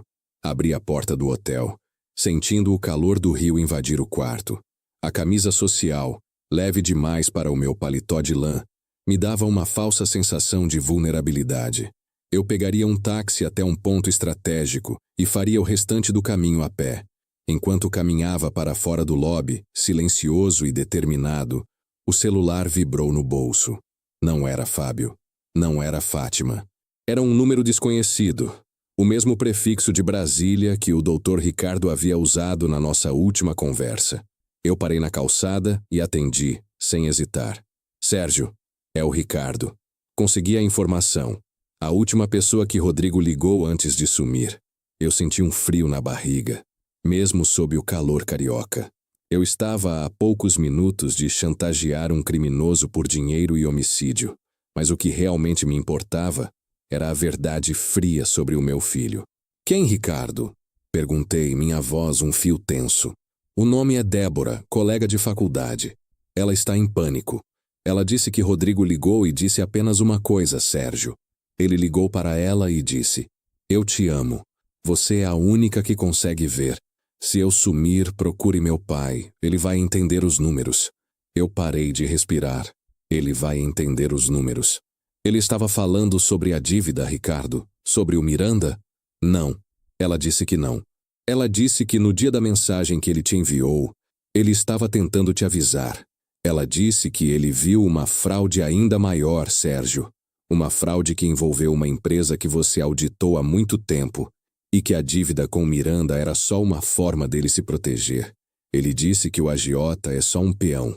O verdadeiro antagonista, o cabeça do esquema que ele descobriu, está em Brasília. O chão se abriu sob os meus pés. O cansaço de Rodrigo era uma fachada para me afastar do perigo. Mas o que ele havia descoberto era a ponta de um iceberg muito maior. Eu agradeci a Ricardo e desliguei. O bar do Trovão já não era mais o meu destino final. Era apenas o primeiro degrau. A auditoria forense acabara de mudar de foco. Não era sobre o filho, mas sobre o pai. Eu continuei a caminhar, a maleta com o dinheiro em uma mão e o dossiê na outra. Eu não era apenas o pai que tinha que resgatar o filho. Eu era o auditor que tinha que desmantelar a maior operação de corrupção que Brasília havia tentado esconder por 20 anos. E eu tinha a prova guardada. Eu ia pagar Miranda, mas eu ia usá-lo. E a grande revelação sobre quem era o verdadeiro inimigo, o nome por trás de C e Miranda, estava a apenas uma auditoria de distância. E esse nome, eu sabia, só poderia estar em um lugar: o meu próprio passado. Eu peguei um táxi discreto até o ponto mais próximo da rua Guindaste e segui o restante do caminho a pé. Aquele bairro da zona portuária era o antípode de Brasília. Não havia ordem, nem simetria, apenas a violência do concreto que se desfaz e o cheiro de óleo e peixe podre. A temperatura noturna era opressiva.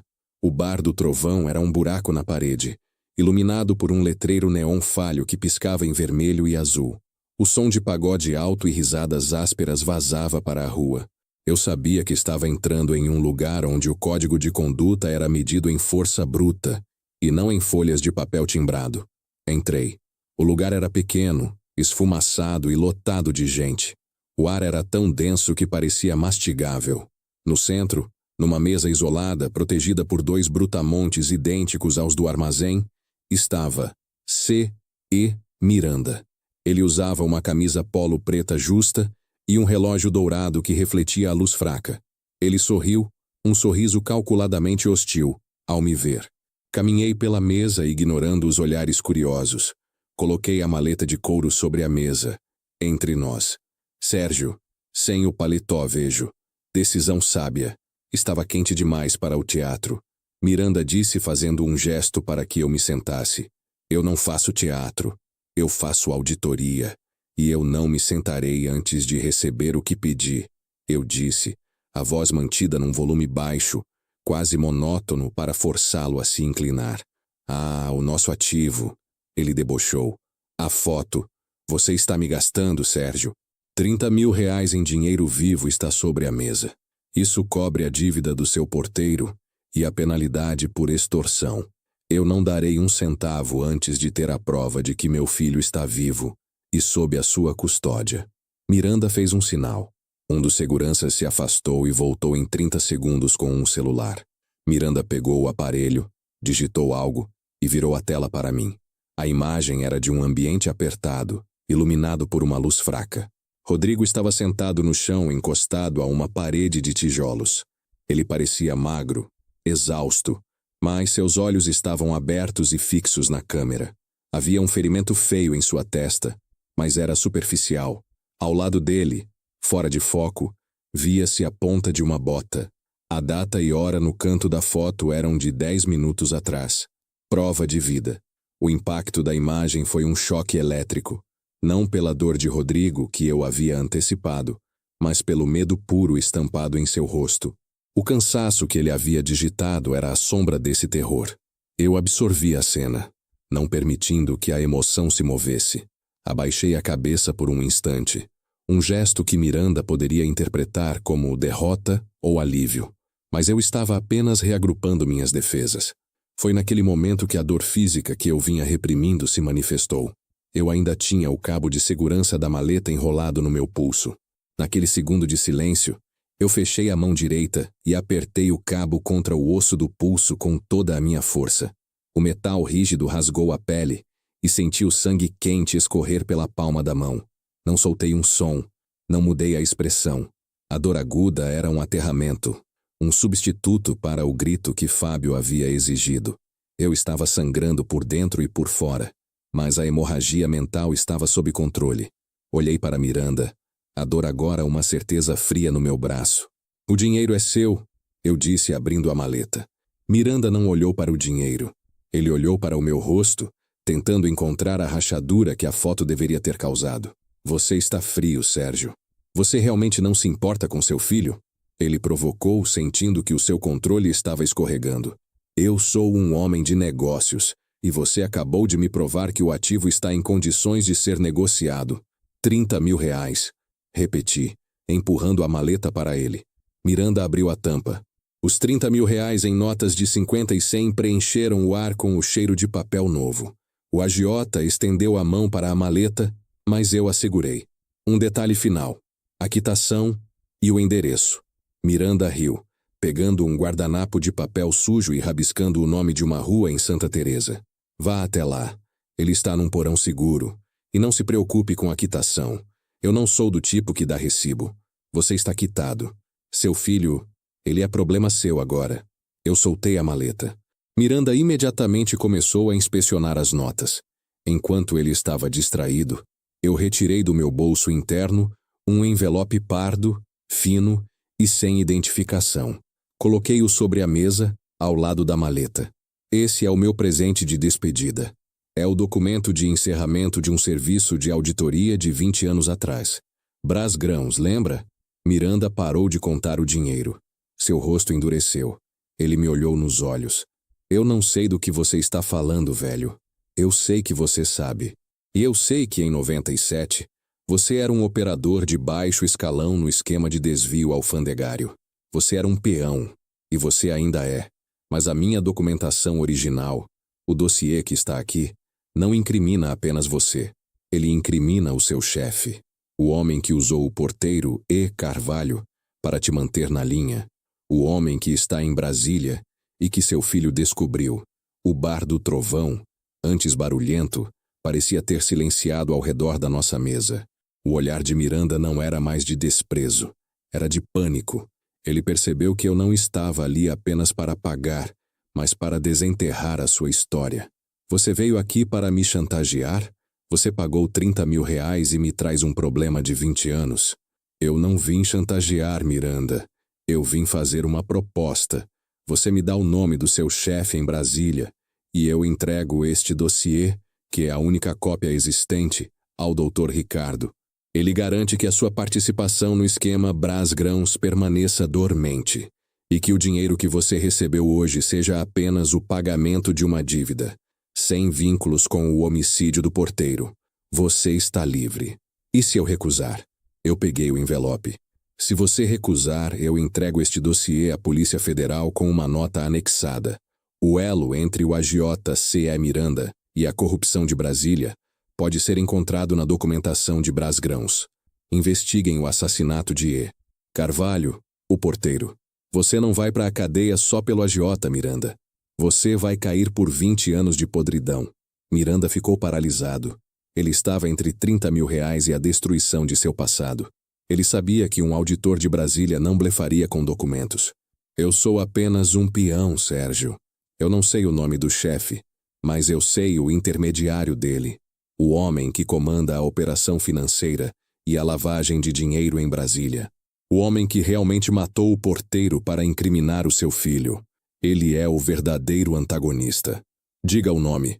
Ordenei, mantendo o envelope pardo à vista. Miranda se inclinou, o cheiro de suor e medo se misturando ao ar esfumaçado. O nome dele é Márcio Guimarães. Ele é o contador de Brás Grãos. Ele comanda a operação de Brasília. Ele é quem realmente está cansado de você, Sérgio. Márcio Guimarães. O contador. A memória veio com a clareza de um cálculo. 20 anos atrás, Márcio Guimarães era o único funcionário que eu havia poupado de denunciar em troca de informações internas. Ele havia me dado o acesso que permitiu o meu crescimento na consultoria, vendendo os segredos de Brás Grãos. Eu havia acreditado que ele havia se reformado. Eu havia confiado nele. O antagonista principal, a origem do cansaço e do perigo de Rodrigo, era o meu próprio cúmplice em um ato de corrupção de 20 anos. Eu o havia mantido seguro. Eu me sentia enjoar. A traição de Fábio era um corte. A traição de Guimarães era um veneno. Onde está o Márcio Guimarães agora? Minha voz estava baixa, perigosamente controlada. Em Brasília, no mesmo escritório da Brasgrãos que ele rebatizou. Ele sabia que, se o seu filho descobrisse a dívida, ele iria se afastar de você. Ele queria que você ignorasse os números. Ele queria te neutralizar. Peguei o envelope e o rasguei ao meio, lentamente, fazendo o som do papel de segurança rasgando ecoar. O som da destruição da minha chantagem era, para Miranda, a prova de que a nossa trégua era real. Você está livre, Miranda. Não me procure mais. Eu me levantei. A dor no meu pulso agora era um lembrete vívido da minha nova missão. Peguei o endereço de Rodrigo e caminhei para fora do Bar do Trovão, deixando para trás o agiota e os 30 mil reais.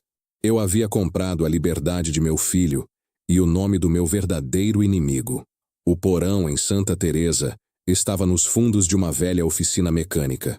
Usei o código de entrada que Miranda havia me dado.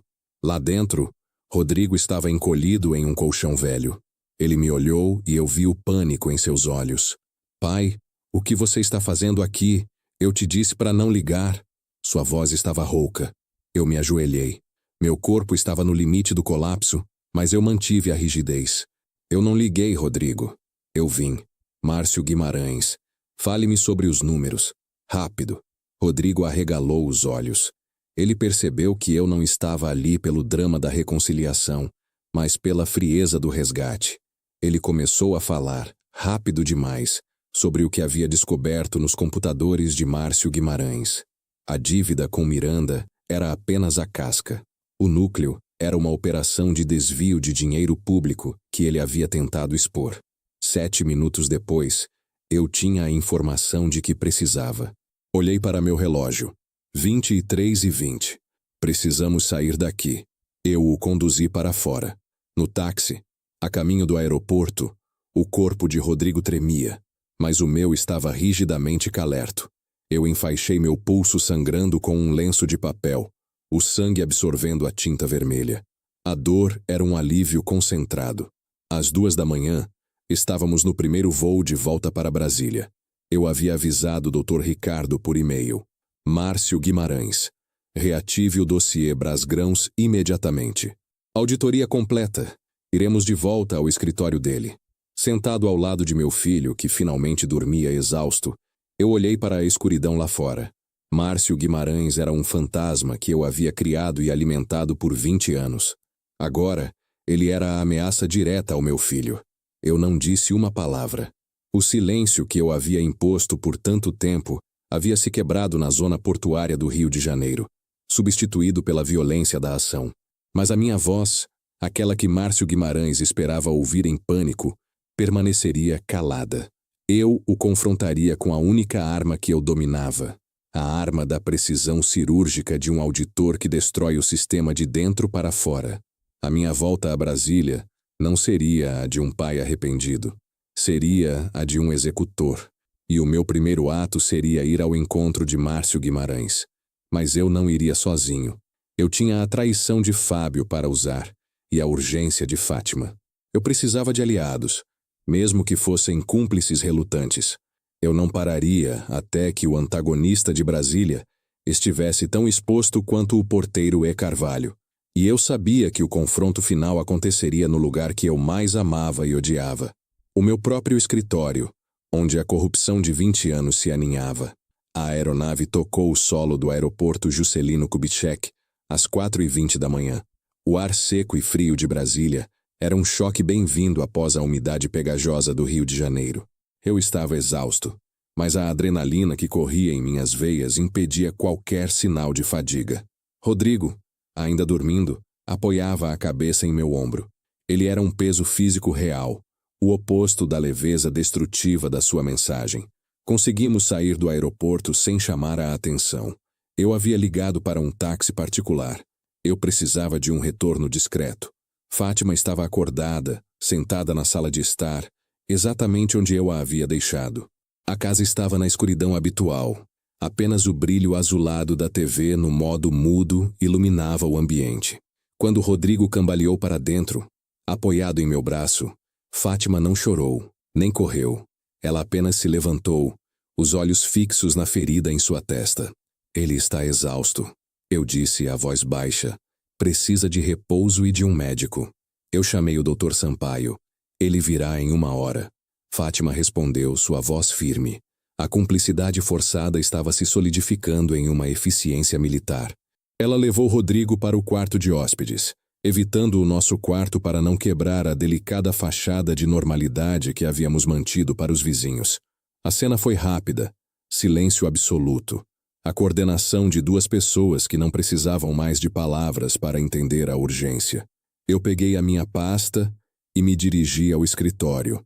Eu tinha menos de 2 horas antes do nascer do sol para encontrar Dr. Ricardo. Eu não tinha tempo para descanso. Eu tinha um nome, Márcio Guimarães. E uma missão, desmantelar 20 anos de culpa. Eu me encontrei com Ricardo às 6h30 na Asa Sul. Ele estava com a pior cara que já ouvi usar. O rosto pálido e cansado de quem passou a noite inteira revirando arquivos e fazendo ligações. Ele não me cumprimentou com um bom dia. Sérgio, a documentação de Brasgrãos é mais grave do que você pensava, Ricardo disse, deslizando uma cópia do dossiê original sobre a mesa do café. Márcio Guimarães não era apenas o contador. Ele era a cabeça financeira que organizou o desvio de capital. E o escritório dele, a consultoria Asa Alfa, é apenas a antiga Brasgrãos com uma pintura nova. Eu sei. Rodrigo me confirmou a localização e a natureza do esquema. Ele descobriu que a dívida com Miranda era uma armação para me afastar, permitindo que Guimarães cobrisse o rastro de 20 anos de corrupção. O cansaço dele era medo de me expor ao perigo. E você? Você o confrontará? Eu olhei para o meu café. Estava quente demais. Não com emoção, com números. Eu vou fazer o que eu deveria ter feito 20 anos atrás. Eu vou auditá-lo até a falência e a prisão. O plano foi traçado com a precisão de um cirurgião. Ricardo, como advogado, conseguiria um mandado de busca e apreensão limitado e sob falso pretexto, alegando um desvio antigo de R$1.200.000 que eu já havia detectado meses antes em outra auditoria. Era a cortina de fumaça perfeita. Eu teria acesso aos servidores dele por 24 horas, tempo suficiente para encontrar a prova final. Eu estava no escritório da consultoria Asa Alfa às 10 da manhã. O cheiro de café novo e de carpete limpo era familiar. Era o mesmo cheiro de 20 anos atrás.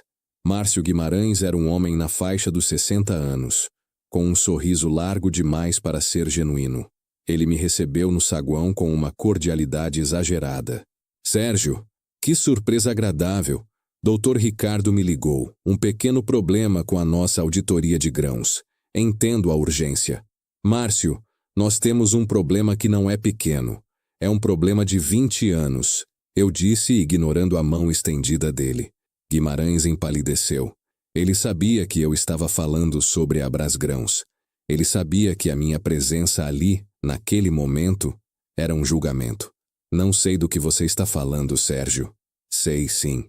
E sei que você usou o meu filho como um peão para garantir que eu ficasse em Brasília, lidando com o meu drama familiar, enquanto você limpava o seu rastro. Eu sei que o porteiro, E. Carvalho, não morreu por acidente. Ele morreu porque ameaçou expor o seu intermediário no Rio, e você precisava que a culpa caísse em Rodrigo. Guimarães tentou manter a postura, mas suas mãos tremiam visivelmente. Isso é loucura, Sérgio. Se afaste, ou eu chamo a segurança. Não faça isso. A segurança já está aqui, eu disse.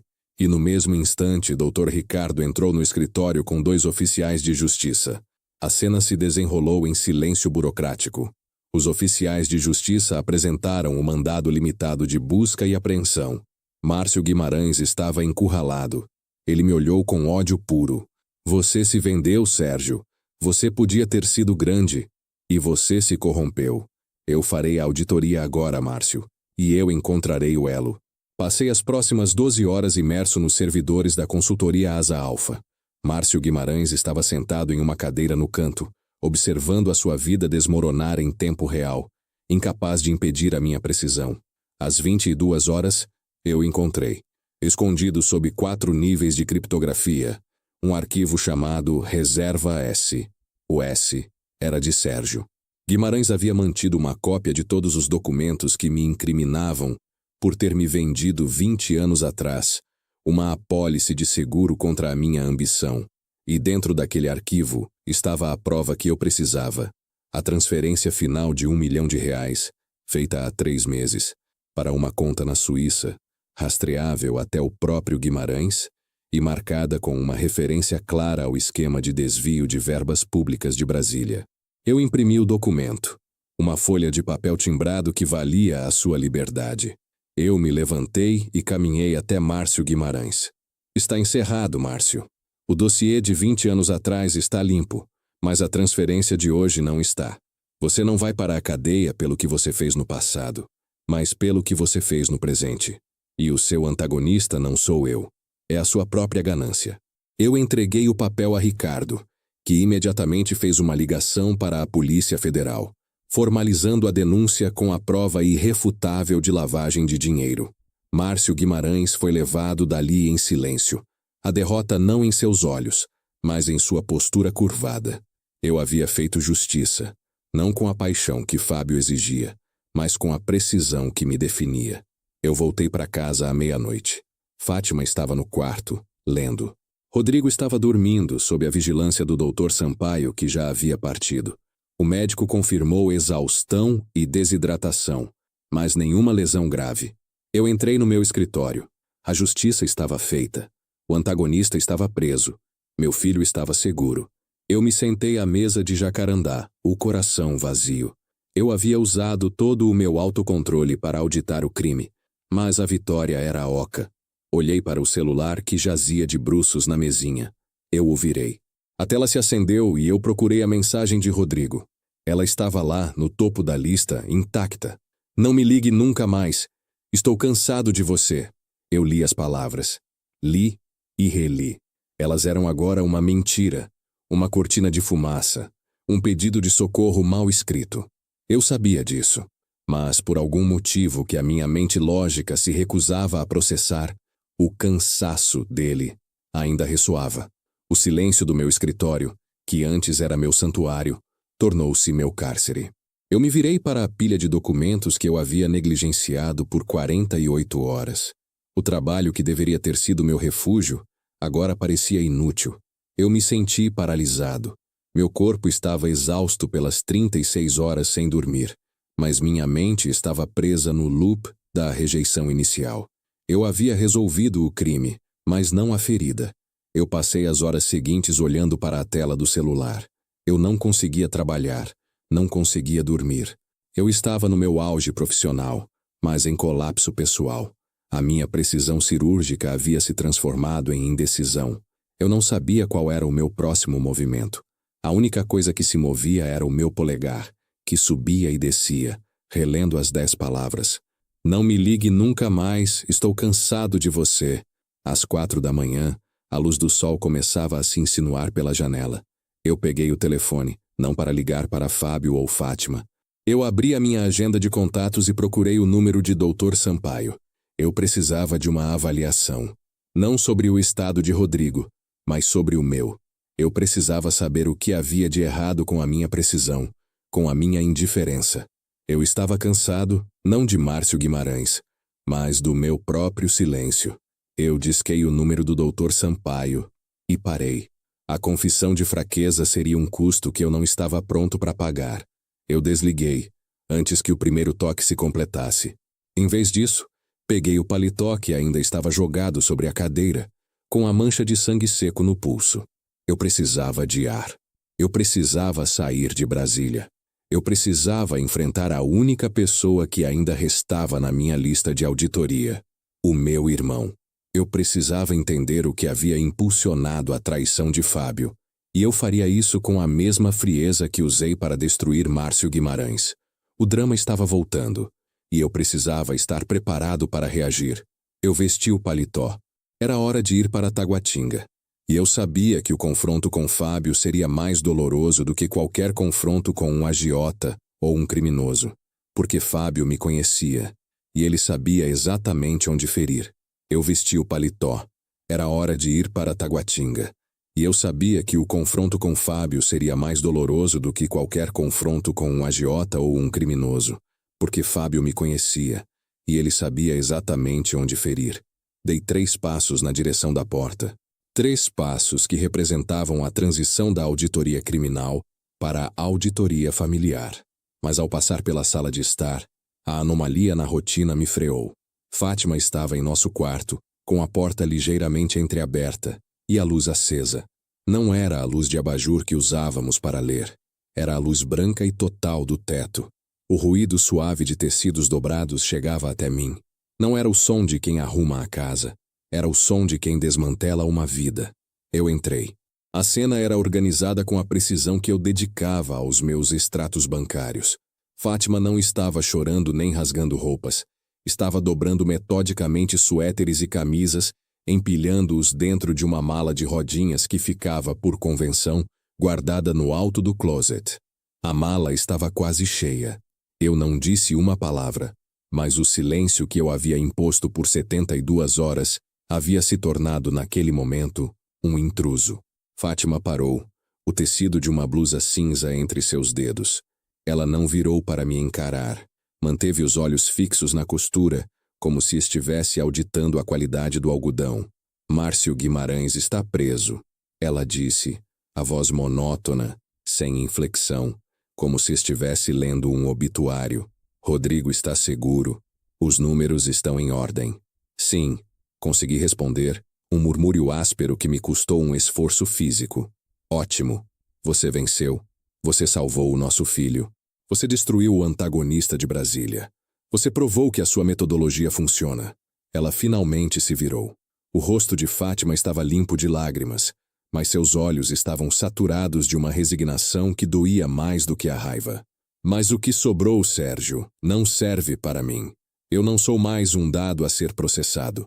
Eu senti o peso do meu paletó de lã, agora totalmente inadequado para o momento. A rigidez voltava, o meu corpo tentando criar a barreira de defesa que me havia servido tão bem contra o perigo externo. O que você está fazendo, Fátima? Eu estou saindo do vácuo. Você transformou o silêncio em uma arma tão poderosa que nos tornamos invisíveis um ao outro. Eu precisava de um marido que sentisse, que gritasse, que me permitisse sentir pânico. Você me deu a logística de um sequestro e a frieza de um investidor. Você me forçou a ser uma cúmplice, mas não uma esposa. Ela caminhou até a beirada da cama onde eu havia acabado de dobrar a fronha. Sua postura era de quem havia feito uma auditoria final e inegável em nosso casamento. Eu não posso mais viver aqui, nem você. Esta casa na asa sul é apenas um cofre de lembranças, onde a emoção é o item mais perigoso a ser guardado. Eu me aproximei. A dor no meu pulso, que eu havia enfaixado mal e porcamente, começou a pulsar com uma intensidade lancinante. O sangue coagulado sob o lenço era a única prova tangível de que eu havia lutado, de que eu havia sentido o risco. Fátima, eu fiz o que era necessário. Você sabe o risco que corremos. O risco de perdermos o nosso filho foi menor do que o risco de você quebrar o seu código de silêncio, Sérgio. E eu não aguento mais a sua precisão. Eu não aguento mais a sua indiferença programada. Ela pegou a última pilha de roupas e as colocou na mala. O zíper de metal se fechou com um som final, definitivo. Eu vou para a casa da Marília por um tempo. Não para fugir, mas para respirar um ar onde as pessoas falam. Eu não vou pedir o divórcio. Eu vou dar a você uma última auditoria. Ela olhou diretamente para mim pela primeira vez desde que entrei no quarto, e sua voz, embora baixa, era a mais forte que eu já havia ouvido. Diga uma palavra. Apenas uma. Diga-me o que você sentiu quando leu a mensagem de Rodrigo. Diga-me que você teve medo de perder-me enquanto estava no Rio. Diga-me que você tem medo da solidão. Diga a palavra medo. E eu desfaço a mala agora mesmo. Era o ultimato que eu temia desde a noite em que o celular brilhou com a mensagem de Rodrigo. O drama que Fábio exigia. O confronto que Fátima merecia. E a oportunidade de resgate da minha própria humanidade. Eu olhei para ela. O rosto dela estava à minha frente, esperando. O medo da perda era um buraco frio em meu estômago, muito mais profundo do que a incerteza do bar do trovão. Eu sabia a palavra que eu deveria dizer. Abri a boca. A dor no meu pulso agiu como um lembrete vívido e pontual de que o meu corpo estava reagindo. Eu senti a garganta secar, os músculos da laringe se contraírem. O ar entrou e saiu, mas não houve som. Tentei novamente. Forcei o diafragma, tentando empurrar o ar pelos pulmões. Eu queria que o som saísse, que a palavra medo se materializasse, provando que eu não era uma máquina. Eu estava prestes a perder 27 anos de convivência pela minha incapacidade de verbalizar uma emoção básica. Meu rosto se contorceu de esforço. As veias saltaram no meu pescoço. O ar vibrou na minha boca, mas o ruído que saiu foi apenas um chiado rouco e inarticulado. Um som de atrito. O lamento de um sistema que falhava. A paralisia que eu havia cultivado como estratégia havia se tornado uma condição irreversível. Eu não podia mais falar. O silêncio havia me conquistado. Fátima observou a minha agonia. Ela viu o esforço, o tremor das minhas mãos, a frustração nos meus olhos. Ela não viu maldade ou indiferença. Ela viu a falência total. Ela viu que o silêncio não era mais uma escolha, mas uma prisão. Uma única lágrima escorreu pelo rosto dela, a primeira desde o início da crise. "Eu sinto muito, Sérgio", ela sussurrou. A voz carregada de uma tristeza profunda, de quem percebe que o paciente é terminal. "Você se silenciou por tanto tempo que atrofiou a própria voz." Ela pegou a mala, que pesava menos de 10 quilos, e a arrastou levemente em direção à porta. Ela parou ao lado do armário, pegou a minha carteira de couro e retirou um maço de notas de R$ 100, que eu havia reabastecido para o confronto com Márcio Guimarães. "Eu não preciso do seu dinheiro. Mas você vai precisar disso. Pelo jeito, o único jeito de você se comunicar agora é com a burocracia." Ela saiu. O som das rodinhas da mala no piso de madeira era o único som na casa. Um ritmo lento e implacável de partida. Eu permaneci ali, imóvel, meu paletó pesado sobre os ombros. O homem que não conseguia sequer gritar em desespero. Eu tinha derrotado a corrupção de Brasília, mas fui destruído pela minha própria vitória. Eu não iria para Taguatinga confrontar Fábio. Eu estava sozinho em uma casa vazia, sem a capacidade de pedir perdão, ou sequer de chorar. Olhei para o celular. A mensagem de Rodrigo. O cansaço dele era uma mentira necessária.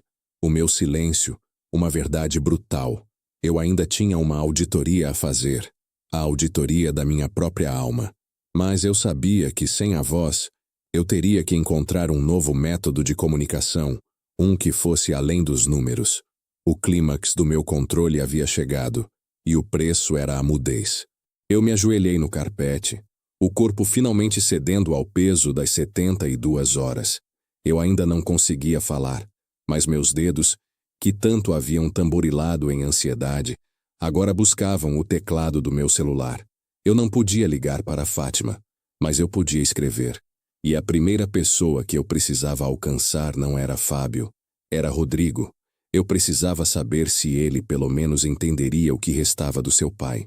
Eu me ajoelhei no carpete, o corpo finalmente cedendo ao peso das 72 horas.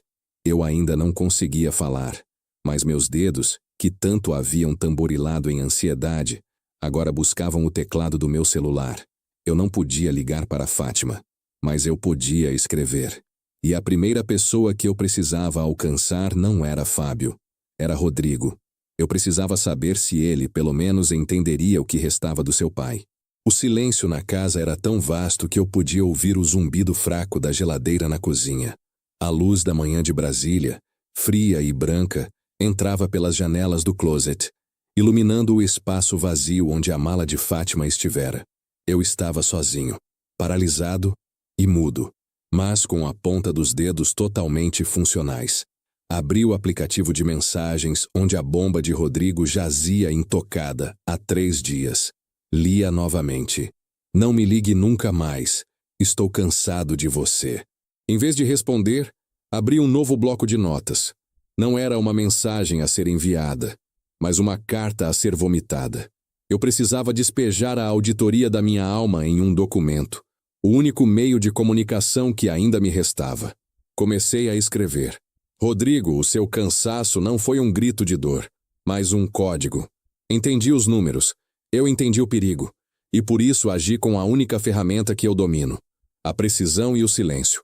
Eu não podia ligar. Não era uma questão de respeito à sua vontade. Era uma questão de segurança. Se eu tivesse me desesperado, se eu tivesse te procurado com o drama que sua mãe e Fábio exigiam, Márcio Guimarães teria usado isso para me enquadrar. Sua dívida de R$ 30.000 não era o problema. O problema era o antagonista que eu havia criado 20 anos atrás. A ponta dos meus dedos queimava sobre a tela. Eu não usava abreviações, nem gírias. Era uma prosa formal, detalhada, como um relatório fiscal. Eu escrevia não para convencer, mas para documentar o meu próprio sacrifício. A minha indiferença não era real. Era uma barreira, uma fachada que Brasília me ensinou a usar. Eu estava auditando a sua falência, não como pai, mas como consultor. A transferência de R$ 12.000 para C.E. Miranda, o agiota, e o pagamento a E. Carvalho, o porteiro, que agora está morto e por quem pagamos o preço cheio, eram as variáveis que eu precisava isolar para proteger o ativo principal: você. Eu troquei a sua liberdade por R$ 30.000 e pela reputação do meu maior inimigo, Márcio Guimarães. Ele está preso. Você está seguro. Continuei, escrevendo sobre a frieza do Rio de Janeiro, o cheiro de óleo no bar do Trovão, a dor calculada que impus ao meu pulso para manter a compostura. A dor, eu percebi, era a minha única linguagem honesta. O preço desse resgate não foi pago em dinheiro, mas em conexão. Eu perdi Fátima esta manhã. Ela exigiu que eu dissesse uma palavra, qualquer palavra, que provasse que eu não era uma máquina. Ela exigiu medo. Eu falhei. O silêncio que eu usei para te proteger se tornou a minha prisão. A minha voz atrofiou. Eu me tornei o fantasma que tanto temia ser. Agora, não sou mais o homem que decide o que falar. Sou o homem que não pode. Eu olhei para o texto, que já se estendia por mais de 4 parágrafos longos, frios e dolorosamente sinceros. Era a confissão de 57 anos de repressão, de uma vida inteira dedicada à ordem e à negação da emoção. A dor de ter perdido Fátima, não por falta de amor, mas por falta de uma sílaba, era infinita. Seu cansaço, no final das contas, era justificado. Você estava cansado do meu silêncio, cansado da minha burocracia. Você estava certo ao me rejeitar. Eu troquei a função de pai pela função de provedor. E o resultado dessa auditoria, Rodrigo, é inegável. A precisão é uma virtude nos negócios, mas na família é uma falência afetiva. Eu resolvi o antagonista de fora, mas o antagonista interno, o meu próprio código, me venceu. Eu cheguei ao fim do rascunho. Eu tinha documentado cada passo, cada sacrifício, cada falha. Era o dossiê mais importante da minha vida. Eu não podia enviá-lo. Enviá-lo seria iniciar o drama que eu havia evitado. Seria procurar a absolvição que eu não merecia. Seria quebrar novamente o silêncio que agora me definia. Eu respirei fundo, meu corpo tremendo levemente. Com o polegar, eu deslizei o bloco de notas para baixo, escondendo-o na lista de rascunhos. Não seria apagado, mas seria arquivado, longe dos olhos de Rodrigo, de Fábio ou de Fátima. O silêncio verbal havia me condenado. O silêncio escrito seria o meu castigo. Eu me levantei do carpete. O paletó ainda estava em minhas mãos, pesado e frio, mas eu não o vesti. Olhei para a vasta e vazia sala de estar. O apartamento na asa sul, que antes parecia um troféu de controle, agora parecia um mausoléu. O auditor havia cumprido sua tarefa, e agora restava apenas o homem, que, sem voz e sem esposa, precisava reaprender a viver no vácuo que ele mesmo havia criado. Eu não disse uma palavra, nem mesmo um murmúrio de adeus.